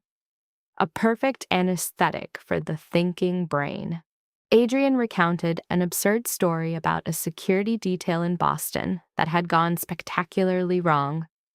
Lena countered with an amusing tale about a long-term patient at Sinai, an elderly woman who flirted with the male doctors and served as the hospital's primary source of gossip. It was a normal, effortless conversation, the kind entirely divorced from trauma, rescues, or the complicated dynamic of hero and victim that had defined them. Around 10 p.m., a profound wave of exhaustion finally crested over Lena. The trial's adrenaline had completely dissipated, leaving behind a vast, heavy emptiness. I have to sleep, she announced. I'll get out of your way. You could stay. The words escaped before she could stop them. The couch is comfortable or the guest room is available. She searched for the right phrasing. I don't want to wake up alone. Not tonight. Adrian's expression softened with immediate understanding. All right, guest room it is. I'll be here if you need anything. Lena could only nod. She was aware she should say more, perhaps acknowledge the strangeness of asking a man to stay over when they had not even shared a first kiss. Their entire connection existed in a strange territory between gratitude and a potent attraction, complicated by something else they had yet to name. But she was too depleted for a grand declaration, too exhausted for a deep emotional excavation. She went to her room and fell into an immediate, profound sleep, the dreamless kind that arrives only after you release a burden carried for months. When she awoke 6 hours later to the faint morning light, her first conscious thought was not of dread, but of possibility. The sentencing hearing, occurring 2 weeks after the verdict, felt like a postscript. The closing credits after the film had already ended. Lena sat in the same courtroom, on the same bench, yet the immense weight on her chest felt lighter. The narrative was complete. This was merely the final procedural step, converting a guilty verdict into a term of imprisonment. The judge was a woman in her 60s, wearing reading glasses and the distinct air of weariness that comes from witnessing the worst of humanity day after day.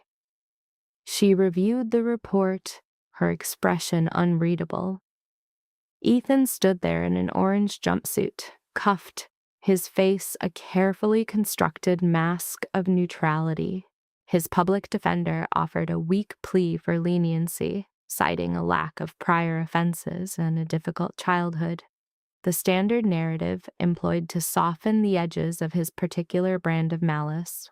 In rebuttal, Patricia Reeves presented hospital records, police reports documenting his violations of restraining orders, and text messages that illustrated his escalating campaign of terror.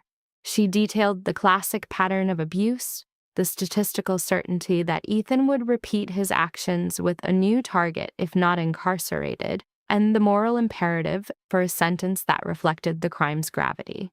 The judge absorbed every word, her concentration absolute. Then she peered at Ethan over her glasses. "Mr. Hayes, you have been found guilty of multiple counts of assault, harassment, and stalking. The evidence presented reveals a chilling pattern of escalating violence against an individual you profess to love. You leveraged your physical strength to control, to intimidate, and to inflict harm upon Miss Carter for months.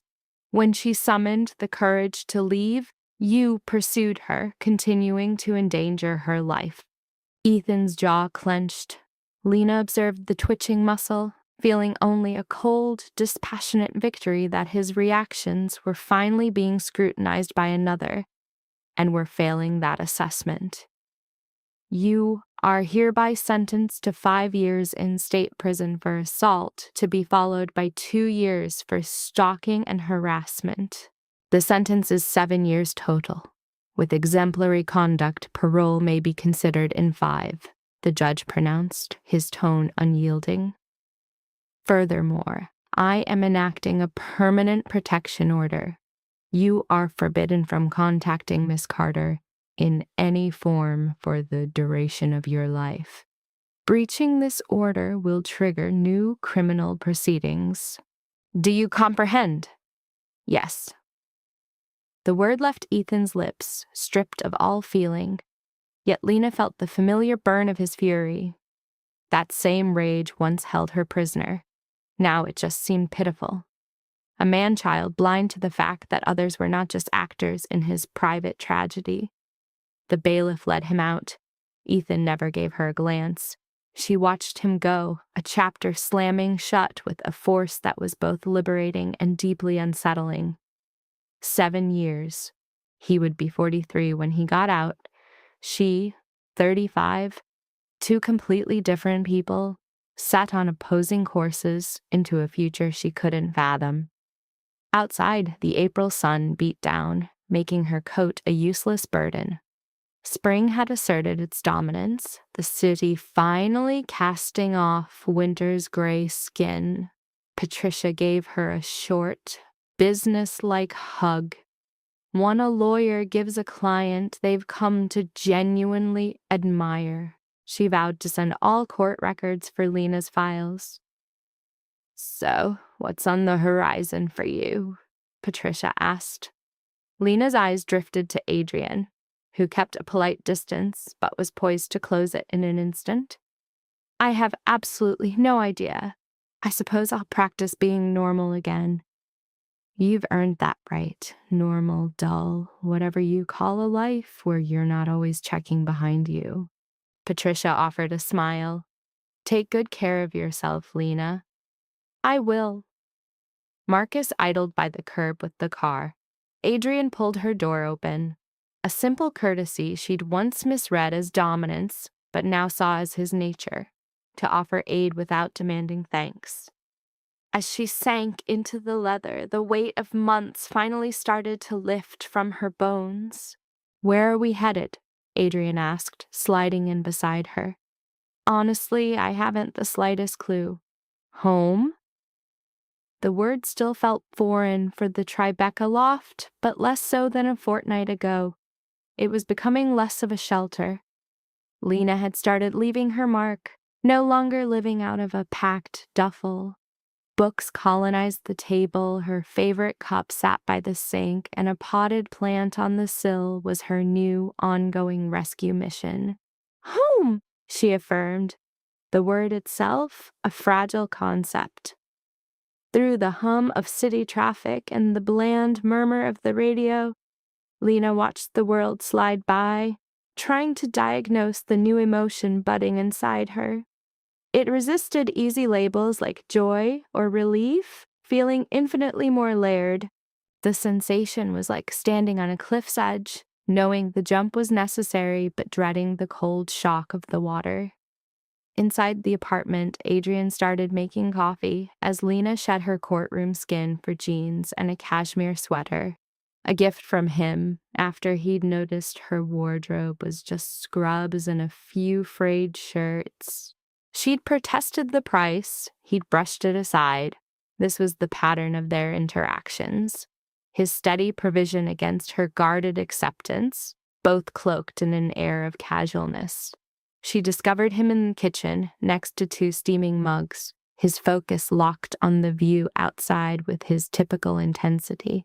Lena was fluent in the language of masculine silence, a skill honed during her years with Ethan. But Adrian's quiet wasn't the heavy stillness before a storm. It was the low hum of a mind analyzing variables. "Are you functional?" she ventured. "Isn't that my line to you?"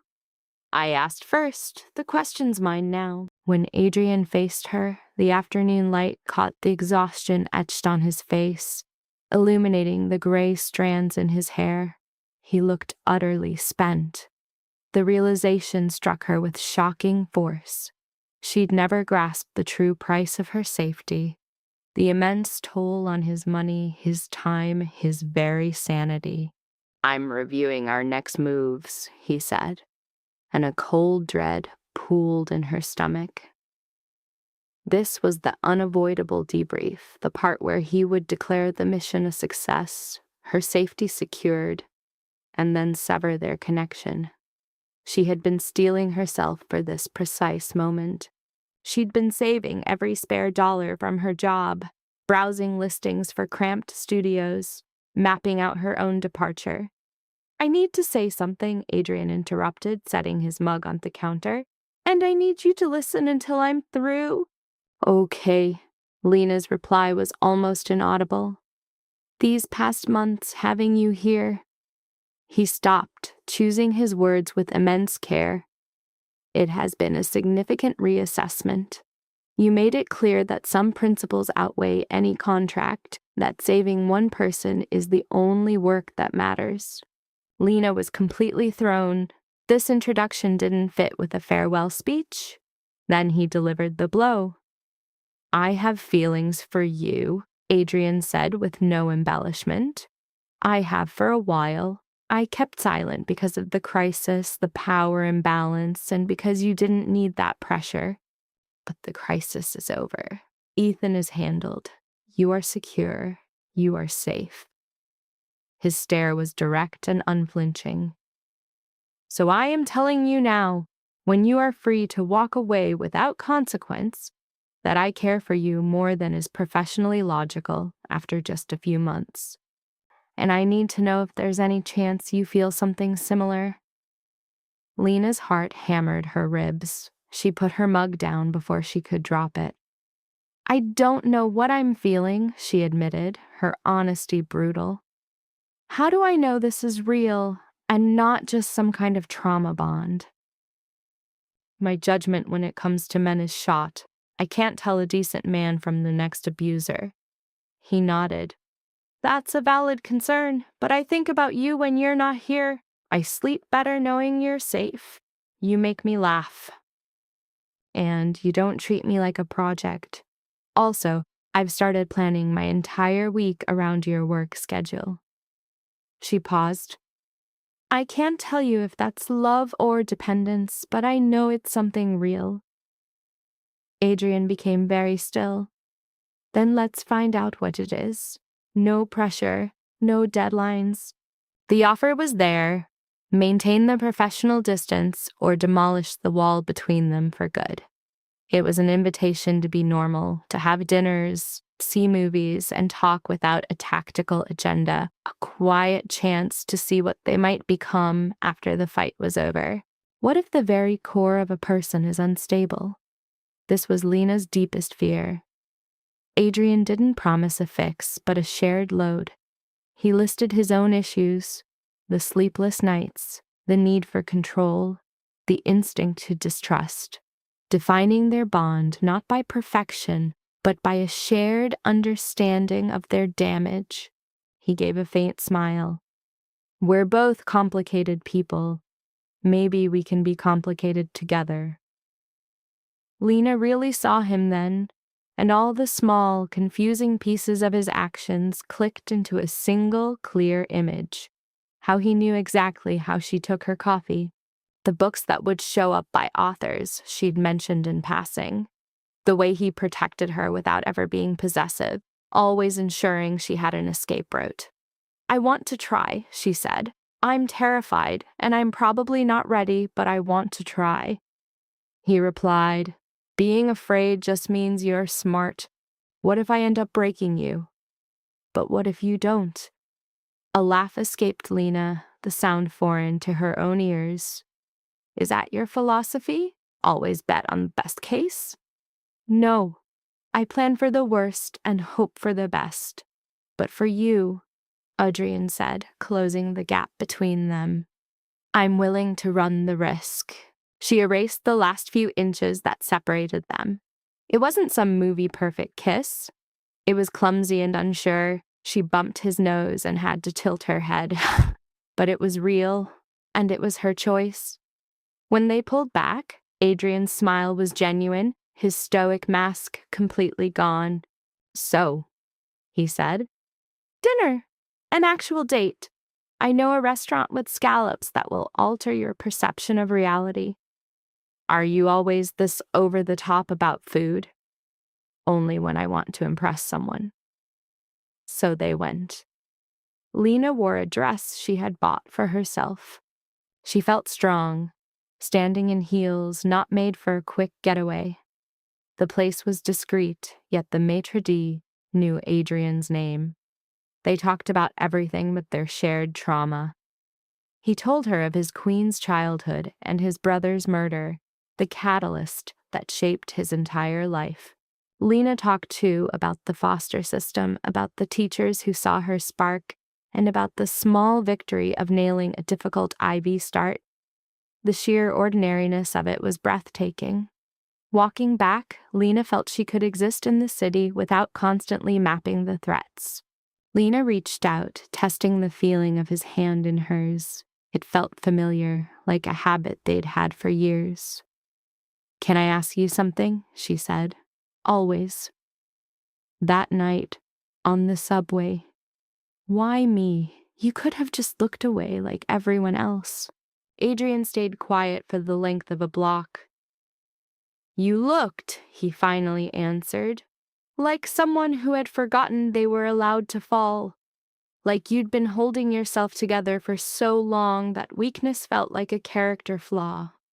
He paused. I know that feeling of pretending to be solid when you're made of nothing but dust. When I saw you, I saw myself at 17, and I found it impossible to just turn my back. I'm so profoundly glad you didn't. As am I. They climbed the stairs to her apartment, each step an act of her reclaiming a physical space. Inside, the rooms finally felt like a refuge. Do you want me here tonight? Adrian asked, his voice low. Or would you prefer the space to yourself? Lena weighed the question, separating her true need from the phantom of obligation. Stay, she decided. But in the guest room, I'm not yet ready for anything more. That is more than enough. In the weeks that came after, a quiet rhythm took hold. Adrian would sleep over, always in the other room, a silent guardian of her boundary. Their dates led them through museums, into dark cinemas, and to a comedy club where Lena's laughter turned to tears. They cooked meals in her kitchen, argued the virtue of cilantro, and found a mutual love for the same terrible reality shows. Lena started therapy again. This time, it was her decision, beginning the grueling excavation of her past with a doctor who honored her pace. They started to dismantle 8 months of terror, a toxic 2-year relationship, and a childhood that taught her love was merely a prelude to abandonment. It was slow, ugly work, the kind of progress seen only in retrospect, like staring back over a chasm you have just crossed. For what felt like the first time in an eternity, she slept through the dark without incident. She ate, no longer fearing a meal might ignite Ethan's fury. Her own will was finally hers again. At work, her supervisor noted the change. "Whatever it is you're doing, Carter, keep at it. You look like a human being again, not some ghost haunting the ER." A true laugh escaped Lena's lips. "Well, thank you, I think." "I'm not joking. You're sharper, you're here. I don't know what switched back on in you, but it's working." Everything had, but Lena just credited it to better sleep. Then came June, turning the city into a sweltering, humid forge. Adrian's air-conditioned apartment was her only sanctuary. One Saturday found them melted on his couch, a fan roaring, debating takeout until they ordered both options. I've been thinking," Adrian began, cutting the comfortable silence. "A dangerous pastime." "No, listen, this is serious." "I've been reevaluating the entire foundation of my company." Lena turned, facing him fully. "I'm tearing down the business model. I'm leaving corporate security behind to protect people who can't pay for it. Survivors, those escaping abuse. We'll offer safe houses, legal funds, real support." "Adrian, that's a seismic change." "It's the only work that has any meaning left. The corporate contracts built a war chest that can fund this for years. And he paused. "Meeting you, it reminded me why I started.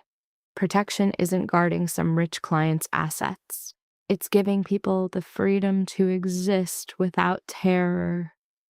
A profound warmth bloomed deep in Lena's chest. "You're going to help people like me, people in my exact position. That is the goal. I want to build the exact thing that should have existed for you, so no one else hits their breaking point on a subway platform, betting their life on a stranger's intervention." "It sounds like a terrible business plan," she teased gently. "Good thing I'm not in it for the profit." Lena pulled him into a long, deep kiss that said everything her words could not yet form. As she drew away, his gaze was sharp. "Move in here with me," he said, the words falling with the clean precision of a scalpel. "Not as someone who needs saving, but as my partner." The logistics, he insisted, were trivial. What mattered was her reason for being there. It had to be her choice, not a result of her circumstances. Lena countered with her own new autonomy, listing the options she had already secured. He knew. He had seen the digital footprints of her fight for freedom. What he pleaded for was the quiet comfort of her presence, the ordinary evidence of a shared life that meant they were past the crisis. Lena's hesitation formed the central question. Could a connection forged in violence survive the quiet of peace? His response was a vow of maturity. They would learn to navigate it together.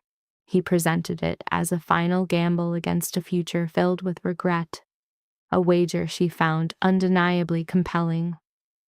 Lena saw this against the life she'd planned. A solitary fortress, impenetrable but empty. This was the conflict, the known safety of isolation against the terrifying risk of connection. She arrived at a stark conclusion. The states of being safe and being happy were on entirely different planes of existence. "This is working," she admitted, making her choice to stay. The sheer force of his smile was all the validation she needed. They celebrated with a mundane indulgence, collapsing together in a way that promised a future of ordinary moments. Lena woke at 3 a.m, disoriented, a physical tremor from a psychic wound. The impulse to retreat into her old defenses was overwhelming, but in a clear act of defiance against her own conditioning, she stayed in his warmth, letting herself sink back into the stillness. The invasive echoes of past traumas were beginning to fade. In their place, a shared rhythm was forming, an external presence that could anchor her to the here and now. Safety was no longer a thing to be acquired, but a persistent state of being. July came, laying a suffocating blanket of heat over the city. Lena started hoarding shifts at the hospital, a residual instinct to stockpile against a threat that no longer existed. Adrian, in contrast, channeled his protective nature outward, launching safe haven solutions. The name was a promise. Its first test, a woman named Maria caught in a spiral of domestic violence. Adrian's team extracted her with a cold efficiency that Lena knew intimately. She watched him direct the operation, driven by a raw certainty that no one was ever truly beyond help. She called him a monster at what he did, a compliment he brushed aside with a heavy truth. "It is never enough."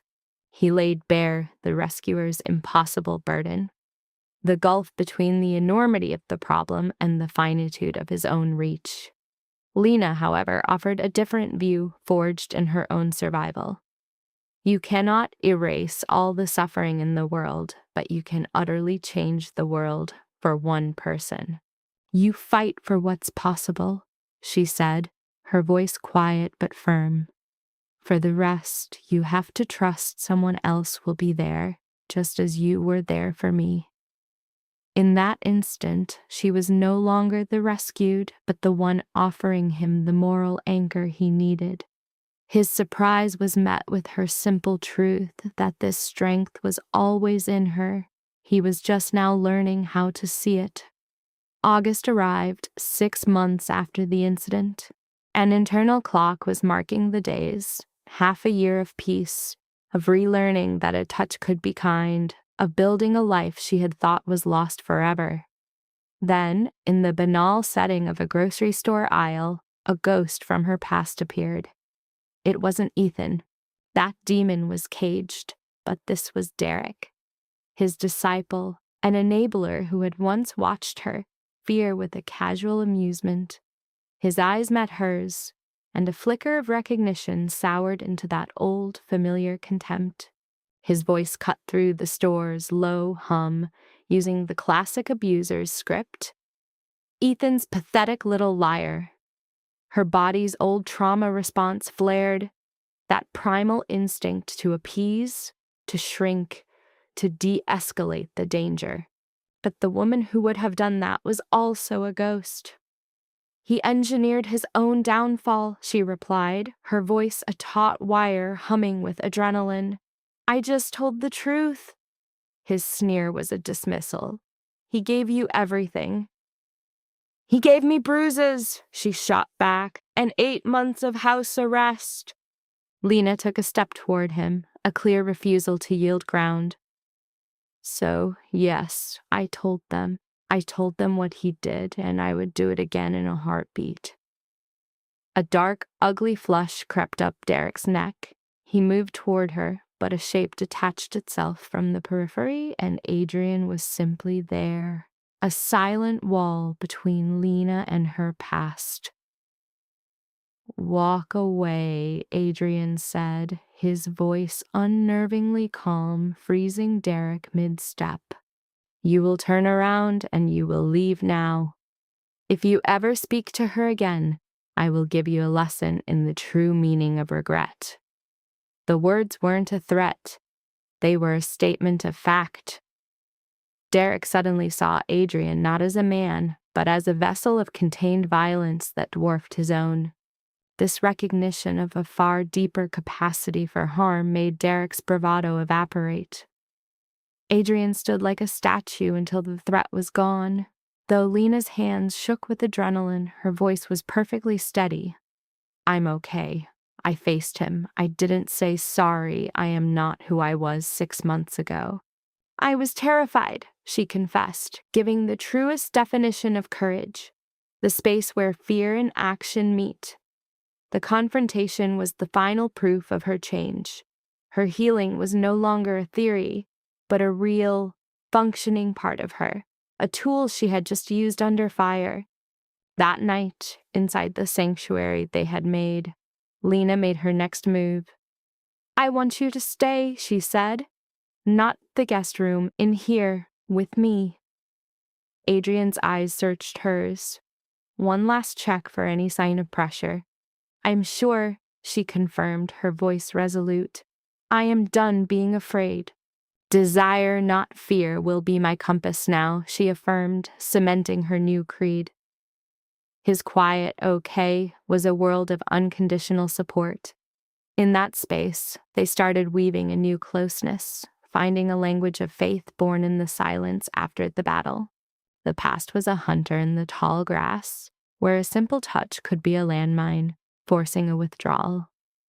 But Adrian's patience was a shoreline, and she was gradually learning to give herself the same mercy.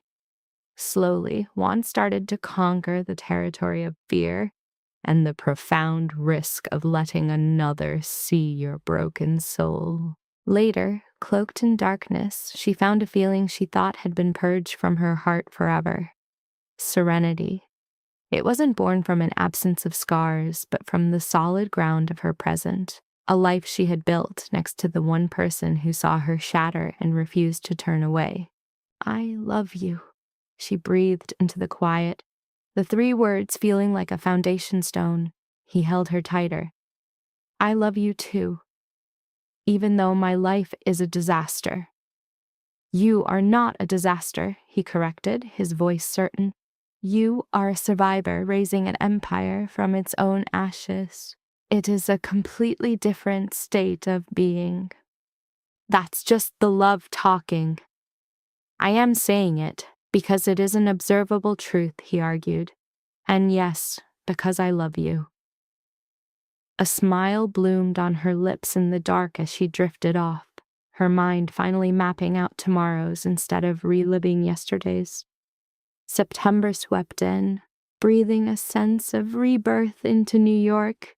Lena watched the dawn bleed across the sky from their apartment window, a place her name had officially claimed on the lease for 2 weeks. Behind her, the sounds of Adrian moving in the kitchen became the reliable daily beat of a life they were composing together, note by note. She had stopped her frantic hunt for every extra hospital shift. The word no was finding its place in her speech. She was finally protecting her own spirit, as her therapist had urged. The hospital was a contradiction, her refuge and her prison. That place had almost consumed her, threatening to erase her entirely. "Coffee's done," Adrian's voice cut through. She turned to see him standing there, 2 mugs in hand, his hair a beautiful, sleep-tousled mess. This Adrian, the unguarded, relaxed man in a plain t-shirt, this was the one who had truly stolen her heart. More than the CEO, more than the White Knight, just Adrian, and he was hers. She took her mug, brushing a kiss against his mouth. "What time is the lawyer getting here?" 10 o'clock. That gives us a 2-hour window to lock down the plan. The foundation was his mission, a way to build a legacy from the ruin. Safe haven, a refuge created to give what Lena was deprived of. Legal aid, shelter, counseling, and an escape route. The nonprofit's articles of incorporation were filed. As of this day, the whole thing was real. "I'm having trouble believing this is happening," Lena said, her voice electric. It wasn't a confession of doubt, but one of raw, overwhelming wonder. "A year ago," she mused, "I was sleeping on the subway, terrified to go home. Now I'm launching an entire foundation. It feels impossible." He put his coffee down, pulling her into his arms. "You survived a war and built a lighthouse for others. It's not impossible. It's the most powerful act of resilience I've ever seen." "When did you get so damn optimistic?" she mumbled into his chest. "I'm not. I'm a realist who fell for a woman who proves that good things are actually possible." She breathed in his scent of coffee, clean linen, and just him. Home wasn't a place. It was this person. They spent the morning buried in paperwork. Lena dissected every single sentence. She had lost too much of her life signing things she didn't understand, putting her faith in the wrong people. She hammered them with questions. She took her own notes. She became a true partner, stepping into the power that was always hers. The meeting was a clear success. By noon, Safe Haven was a legal reality, with Lena's name listed as co-founder. The title felt heavy, like a coat she still needed to grow into. But she was starting to get it. You don't wait until you feel ready. You just take on the role and let it shape you. "Lunch?" Adrian asked as they stepped back into the city's pulse. "Time to celebrate." "I have a better idea," she countered. "We're taking the subway." He looked confused but didn't argue. "There's a specific spot I need to see."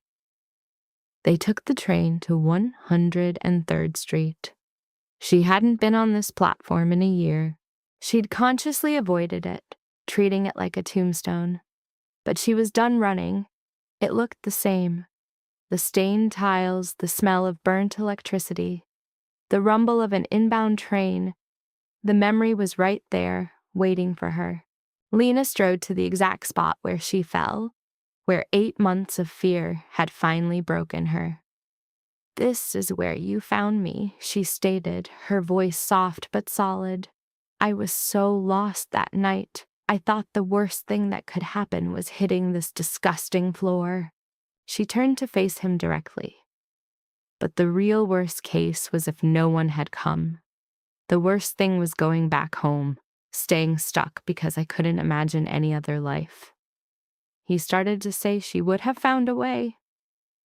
"Maybe," she cut in. "Or maybe I'd be another number, another girl who stayed too long." "This isn't for some grand dramatic effect," she explained, her voice delicate. "I just needed to thank you for catching me, for not letting go, for showing me what real help looks like with no strings attached." Adrian's whole body seemed to soften. "You never owe me for that." "I know, but I had to say it, right here, where it all began." A train pulled in, and people rushed past them like a river. Lena watched them go. Just people living their lives, each one carrying their own private wars, their hidden victories, their unremarkable days. A year prior, she was just one of them. Any of them could be at their limit, and that was the whole point of the foundation, wasn't it? So no one has to hit the floor and just pray a stranger will stop. They stood on the platform for a while longer, then went back up to the street. The city had settled into its afternoon rhythm, the pace slowing, the air growing warmer. It was that specific hum after the lunchtime chaos before the evening crescendo. Lena and Adrian walked, letting the city blocks dissolve into a shared quiet, broken only by jokes about street art, the endless construction, and who on earth buys $15 juice. Back at their apartment, Lena slipped into gym clothes for the self-defense class she'd started in July. Adrian had suggested it carefully. knowing any kind of combat could be a minefield for her. But Lena felt a deep animal need to know how to fight, to learn a language of self-preservation that didn't depend on anyone else. The class was all women, taught by an ex-military instructor who understood that for survivors, this was about taking back control. "I can come get you when it's over," Adrian offered. "You don't have to. The subway is fine." "I know I don't have to," he said gently. "I want to." Lena leaned in, giving him a kiss. "Fine, but only because it's on your way." The class was brutal. 90 minutes of learning how to throw a punch, how to use an attacker's own weight against them, how to fight past the instinct to freeze and just strike. Lena left soaked in sweat, her body humming with adrenaline, feeling a strength that needed no permission. Adrian was waiting at the curb. She slid into the passenger seat and started breaking down the class, showing him a palm heel strike that made him flinch. "Making a mental note," he said, smiling, "never to make you angry." "You couldn't. You're too damn reasonable." "Give it time," he shot back. "I'm sure I can find a way to be annoying." They picked up Thai food on the way home from the usual spot where the owner knew their order and always threw in extra spring rolls. These small rituals, this normal life, it was the beautiful, boring existence Lena thought she had lost forever. After they ate, she was still buzzing with energy. Too much adrenaline from the class, too many thoughts swirling about the foundation, the future, and the staggering luck of building a life from total wreckage. "Let's walk," she said. They ended up back at Battery Park, the same place they'd stood the day of the verdict. The city glittered with a million points of light and sound. Ferries cut across the inky water. Tourists snapped photos of the Statue of Liberty, her torch a steady flame against the night. "I've been thinking about something," Lena began quietly. "Should I be worried?" "I want to go back to school. Not right away. Maybe in a year. But I want to get my teaching degree. Elementary school, like I planned before everything got sideways." Adrian smiled. He said, "You would be an incredible teacher," but her own doubt surfaced. "Or a complete train wreck. I have no clue if I could handle 25 kids and all their parents." He replied, "So just try it. Worst case, you hate it and you walk away. Best case, you love it and you become a legend for the next 30 years. "Since when," she asked, "were you my champion?" His voice was low, precise. "The day your dreams returned and you were no longer just surviving, that's when I knew you had chosen to live." Lena stayed silent, her weight against the rail, as she watched the river. 12 months ago, dreams were a farce. The only goal was the next sunrise. Now she was mapping out a life past the next sunset. Grad school, a new profession. Then came the words that fractured the calm. "I'm pregnant." The sentence hung in the air, stealing the breath from the evening. It wasn't how she'd planned to tell him, this sudden admission by the water's edge. But the truth had grown too heavy to carry alone. Adrian went rigid at her side. "I said I'm pregnant," she confirmed, the words tumbling out. "About 6 weeks. I took a test today, then another. Both were positive." Her gaze finally found his. "Listen, we never talked about kids. This is a lot, I know. If you're not ready for this, if you don't want it, I get it. We can figure something, Lena." His voice was a blade, severing the frantic cord of her thoughts. "Are you happy?" The question was a shock to her system. Her mind was racing through images of bringing a child into this broken world, questioning her own sanity, listing every possible way she would fail. Yet beneath the terror ran a fragile current, something that felt like hope. "Yes," came her whisper. "I'm happy. Scared, but happy." "Then so am I." Adrian enveloped her in a hard embrace, his heart hammering against her. "We're having a baby." The truth of it was still an echo in her mind. "Are you sure it's everything?" "This isn't what you signed up for." "I signed up for you," he interrupted, his voice an anchor. "All of you, everything you build, every chaotic plot twist this life decides to script. I'm here, Lena, I'm all in." The control she held so tightly finally gave way, and she cried into his shirt, a flood of relief, of impossible joy, and the dawning truth that she would be a mother, ready to offer a love she had never known herself. He simply held her, a fixed point in her spinning world. "I have to tell people," she murmured. "The team, work. Dr. Shapiro needs to know. It's a lot." "There's time," he assured her. "We go public on your command." Under the streetlights, they walked home, their hands locked together, talking of cribs and painting the spare room. It was all absurd, terrifying, and inarguably right. The months that followed became a blur of doctors' visits and unrelenting nausea as Adrian devoured books on pregnancy like tactical field manuals. Lena informed her boss at Mount Sinai, who offered congratulations before mapping out her maternity leave. She also called Dr. Shapiro, who just chuckled, remarking that this kind of chaos was what made his job interesting. In November, the foundation officially launched with a small gathering and a swarm of cameras that made Lena's skin crawl. She hated the sight of her own face on screens next to headlines on abuse, framed as a hero when all she'd done was not die. Adrian countered that her story was a lighthouse for someone else in the storm. It proved that escape was possible, that you could rebuild a life from the ashes. Their first case came that week. A woman, Sarah, with a jaw broken by her boyfriend, along with 3 fractured ribs. Lena was with her in the sterile quiet of the hospital, held her hand at the precinct, and taught her that reporting him wasn't betrayal. It was fighting back.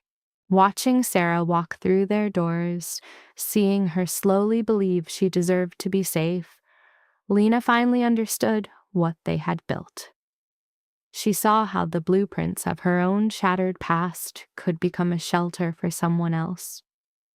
December brought a blinding snowstorm and the electric hum of a New York holiday season.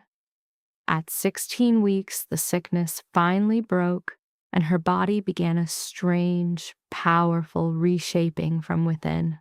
Adrian had become her sentinel, enforcing a strict dietary regimen, managing all threats to her peace, and handling her like a delicate, invaluable object.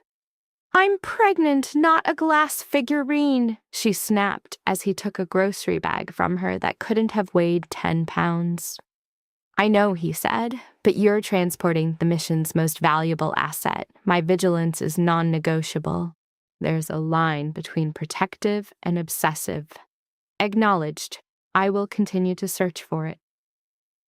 Christmas was spent with the family they'd built from wreckage.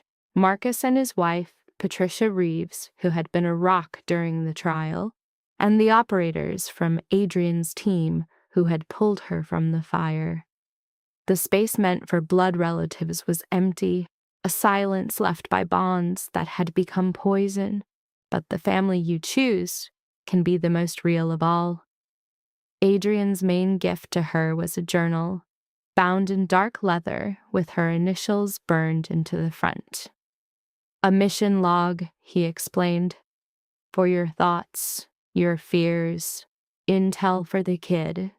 For when they are old enough to understand our story, it is not your usual style, but I figured you would want a debrief of the whole operation." She started writing that night. Not every day, but whenever the words came, she put down the details, large and small. Nausea at 0300 hours, the first ghost of a kick, a text from Sarah saying the divorce papers were filed and she was taking her name back. January came, and with it, the anniversary of that night on the train platform. Lena surfaced from sleep in the silence before dawn. Adrian a steady presence beside her. She stared into the dark, tracing the complete overhaul of her life's trajectory. A year ago, she was a ghost, certain her chapter was closed. Today, she was building a haven, carrying a future, and living a life so full, it felt like watching a movie about someone else. She slipped from the bed, moving to the window to watch the city begin to wake. The first commuters, the rumble of trucks, the relentless heartbeat of New York City. Her phone buzzed. A text from Sarah, 1 month safe, woke up this morning and was not afraid. You showed me this could exist. The corner of her mouth lifted as she typed back. You are the one who pulled the trigger. I just aimed the flashlight. Adrian found her 20 minutes on, wrapped in a blanket, witnessing the sunrise. Everything okay? He murmured. More than okay, just taking in the new strategic reality. Any second thoughts? Not one. He joined her, and they watched the sky catch fire. In a few hours, a foundation meeting. In a few months, a baby. After that, the mission objectives were still undefined, but Lena had stopped being afraid of the unknown. She knew now that you can build on scorched earth, that love could be a shield, not a blade, and that falling is not the same as being defeated. February brought a message from a ghost. The envelope's return address was a state prison. The sender was Ethan. For a long moment, Lena just stood there with it, feeling Adrian's eyes on her from the kitchen. The letter itself was disarmingly sane. Therapy, he had written, was making a difference. This was an apology, not a plea for forgiveness, but an admission of fault. He got why she ran, was glad she was safe, and hoped she had a good life. I do not really know why I am writing this, the letter finished. You do not have to reply. You do not owe me a thing. I just wanted you to know that I'm trying to be someone other than the man who broke you. Not for you. For me. I'm sorry for all of it, Lena. You deserved better. You always did. Lena placed the letter on the counter, feeling not anger or pain, but a quiet, final closing of a door. It was the most he could give, an acknowledgement of the damage, an attempt to fix himself, and the decency to leave her alone. It did not erase the scars or the 8 months of fear, but it was an ending. Are you going to respond? Adrian's voice was low. No, he is right. I owe him nothing, but I hope he gets better, for real. She folded the letter and dropped it into the trash. There was no ritual, no fire, just a piece of paper joining the day's garbage. Some ghosts, she decided, do not deserve a haunting. March blew in with a warmer breeze, carrying Lena into her final trimester. The hospital had to be scaled back. Her body was protesting the 12-hour shifts on her feet. The physical price was high, but the foundation was thriving. She was training new people, creating new protocols, building something meant to outlast her. And in the middle of it all, they found out it was a girl. The technician's announcement shattered Adrian's stoic facade, a complete, unguarded, emotional break. Lena did not let him forget it for a week. Hey, I am allowed to be moved, he defended himself. It is a daughter, a small combatant currently using your bladder for training exercises. She is going to be a legend. She will have your spirit, your strength, and your terrible taste in TV. You are entirely to blame for this bachelor obsession. I only watched that train wreck with you, so don't lay it at my feet." For weeks, they argued over a name. He wanted something classic. She needed a name that echoed with history. They found their answer in Lena Grace, a name that carried Lena's legacy forward while leaving room for a new identity to be born. Grace became the middle name, a piece of bleak humor for the mercy they'd found instead of a firing squad. April erupted in a riot of cherry blossoms, the city's anxious energy simmering beneath the beauty. By 36 weeks, Lena felt like a colossal vessel caught in the currents between exhilaration and absolute dread. She bypassed parenting books for Adrian's tactical manuals, running birthing scenarios and preparing for the delicate mission of fielding a new operative. Yet in the deep quiet of night, while Adrian slept, fear was a constant presence, a fear she was unfit to be the commander this child needed, incapable of severing the violent legacy of her own upbringing. Dr. Shapiro framed her hypervigilance as an asset. One must first know where the landmines are to navigate the field safely. "You got yourself out," Shapiro had stated plainly. "You built an organization from the ground up. You're literally writing the new doctrine on how to pull others from that same fire. Have faith that the same resilience that saved you will make you a powerful mother."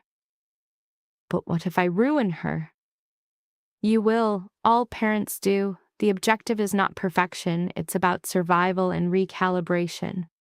You'll cause harm, then you'll assess and adapt. You'll make a bad call, you'll own it, and you'll pivot. That is how the chain is shattered." Lena held on to this intel through the sleepless nights. That was an objective she understood. The first signal came on a Tuesday morning. Lena was organizing their safe house when the alert came. Less a pain than a deep pressure that seized her body. "Adria," she called out, "it's time." He materialized instantly, grabbing the go bag that had sat ready for the last 3 weeks. "What's the timetable?" That was the first wave. "We have a window, hours maybe." "We should move out.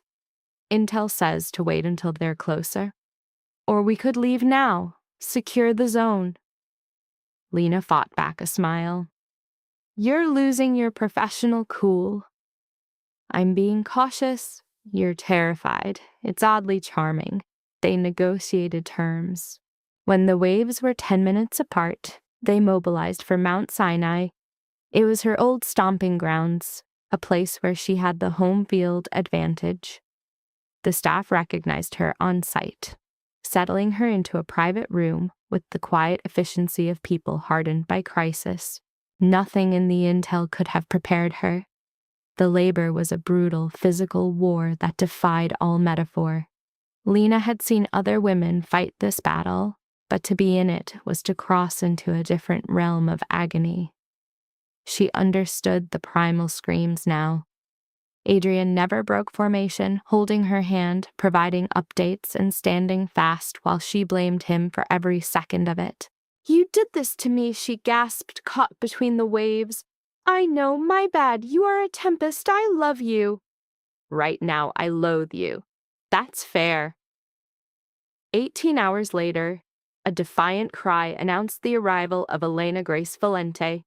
They laid her on Lena's chest, a tiny, powerful human, new to the world and absolute perfection. Lena gazes at her daughter, and a switch flips deep inside her psyche. The love she feels is so fierce it's a weapon, a primal need to protect that evaporates her old anxieties. "Hello, little soldier," she whispered. "I'm your handler. I'll make mistakes, but I swear to you, I will scorch the earth for your sake. You can rely on that." Elena's cries subsided, her infant eyes fighting to find Lena's face.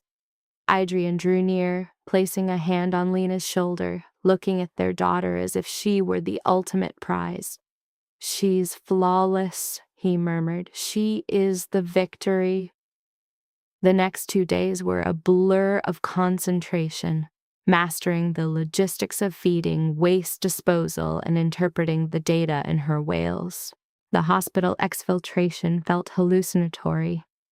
Crossing into their own apartment with the asset secured in a carrier was a bizarre moment.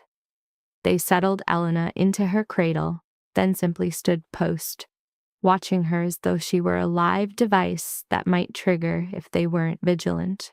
Lena's declaration that the mission was now live hit like a physical impact.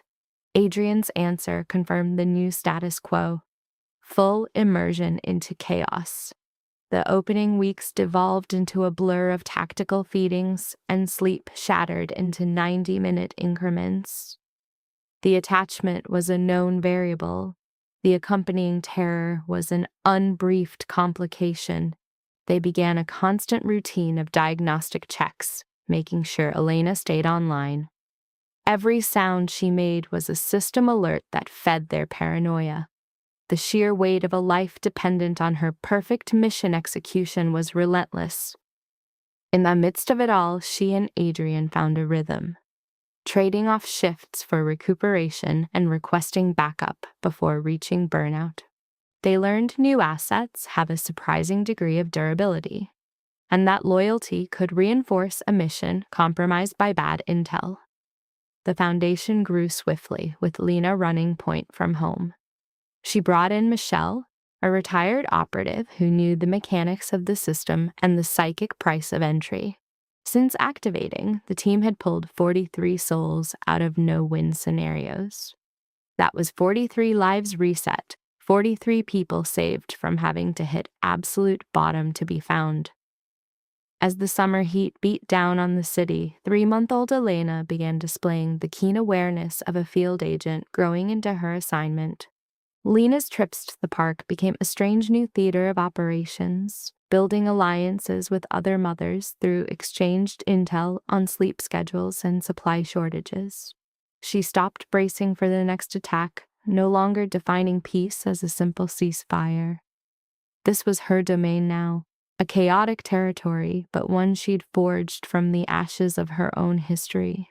The August air over the 103rd Street platform, their ground zero, felt thick with history. Elena was strapped to her chest. Adrian had her 6, and she stood on the precise spot her world had shattered. "Of all places, why here?" he asked. "Elena needs to know her genesis," she said. "Not the hospital, but the point where I finally stopped retreating and accepted the exfil." Lena watched her daughter, who was captivated by the tunnel's approaching lights, and thought of the eventual debriefing. She would someday tell her the mission details of that night, of being so profoundly lost, and how he had been her way out. The story could sound soft, but Lena knew her daughter would understand that a tactical retreat is sometimes necessary to launch the main offensive. Her daughter would learn a competent partner changes the equation completely. Turning to Adrian, Lena grasped a central mission truth. Love wasn't a weapon for the war, but its ultimate prize. He gave her the credit. "Perhaps," she admitted, "but you were the one laying down cover fire for the whole rebuild, and that means everything." The arrival of a train broke the spell. This was more than a simple trip. It was a quiet declaration of victory. Lena needed this expedition with her family unit to solidify her own power. The very rails that had once delivered her to a personal hell now carried her through a city that was hers again. They rode north to Washington Heights, past the station that had served as her cage. As the train slid past the platform, there was no emotional echo, only the clean satisfaction of a mission concluded. The haunted woman from that apartment was a ghost, supplanted by someone who had learned that merely surviving isn't the same as victory. That evening, Lena opened the logbook he'd given her. Within its pages was the intel of her new life, but the section for the primary objective was empty. Until tonight, The pen touched the paper. My dearest Elena, by the time you read this, you will have learned that official reports are always incomplete. You will have been told the story of the platform and of your father pulling me from that crash. But the true genesis point came much earlier, the second I decided I was better than my situation, the moment I chose defiance over surrender. You were born of that one choice, from the life I leveled and then reconstructed, from the authority I seized back, and from a faith I finally risked. You are not the result of my damage. You are the living testament that the past does not dictate the future. Your father and I are both deeply damaged. We will get things wrong. We will fail you on small fronts, and we pray never on the major ones. But our backing of you will be a savage, unwavering fact. We will teach you that to fall is a known risk in the field, that calling for reinforcement is a sign of strength, and that you owe zero loyalty to any institution that tries to shrink you. We will be your evidence of how two scarred soldiers can build a dynasty from ash. And so, gazing at her daughter, Elena, she sees the total shape of her victory. The child, the new dynasty they are building, and the clandestine network saving others from the abyss. This is not a recovery. It is a conqueror's parade. This is what victory feels like. Profoundly scarred, but deliberately chosen and worth all the pain of the battle. The words on the page were her mother's final prophecy. I will see you become the leader who forges a new world from the freedom we died for. This savage chaos is here, and it is ours. With a sharp clap, Lena sealed the book, and with it, her destiny. Outside, the city thrummed with a million fractured lives, some caged, some wild, all fighting for another sunrise. She had not merely found her dawn, but had forced it into a new day, building a life they swore could not exist. Tonight, her mind was a war room, not a tomb of old horrors. She mapped out Elena's first drills as her network's reach bled from dozens into hundreds. Even festivals were retooled into displays of power for the legion she'd built. This was never peace. It was the coronation of a dynasty. She wakes to Adrian's silhouette watching over Elena, his voice a low hum, engineered for the child's ears alone. Lena observes from the threshold. Her future, guarded by the man who pulled her from the fire. Her gratitude is no longer a debt, but a weapon integrated into her own arsenal. This is not a gentle ending. It is the profound silence after you have burned your old world to ash to build another. And this, in the end, is life, a brutal, broken, and utterly mythic thing. And Lena Carter, the ghost, the mother, the founder, who refined her own damnation into a beacon for the lost, she had ceased to simply survive. She was, finally, and with absolute certainty, the architect of it all.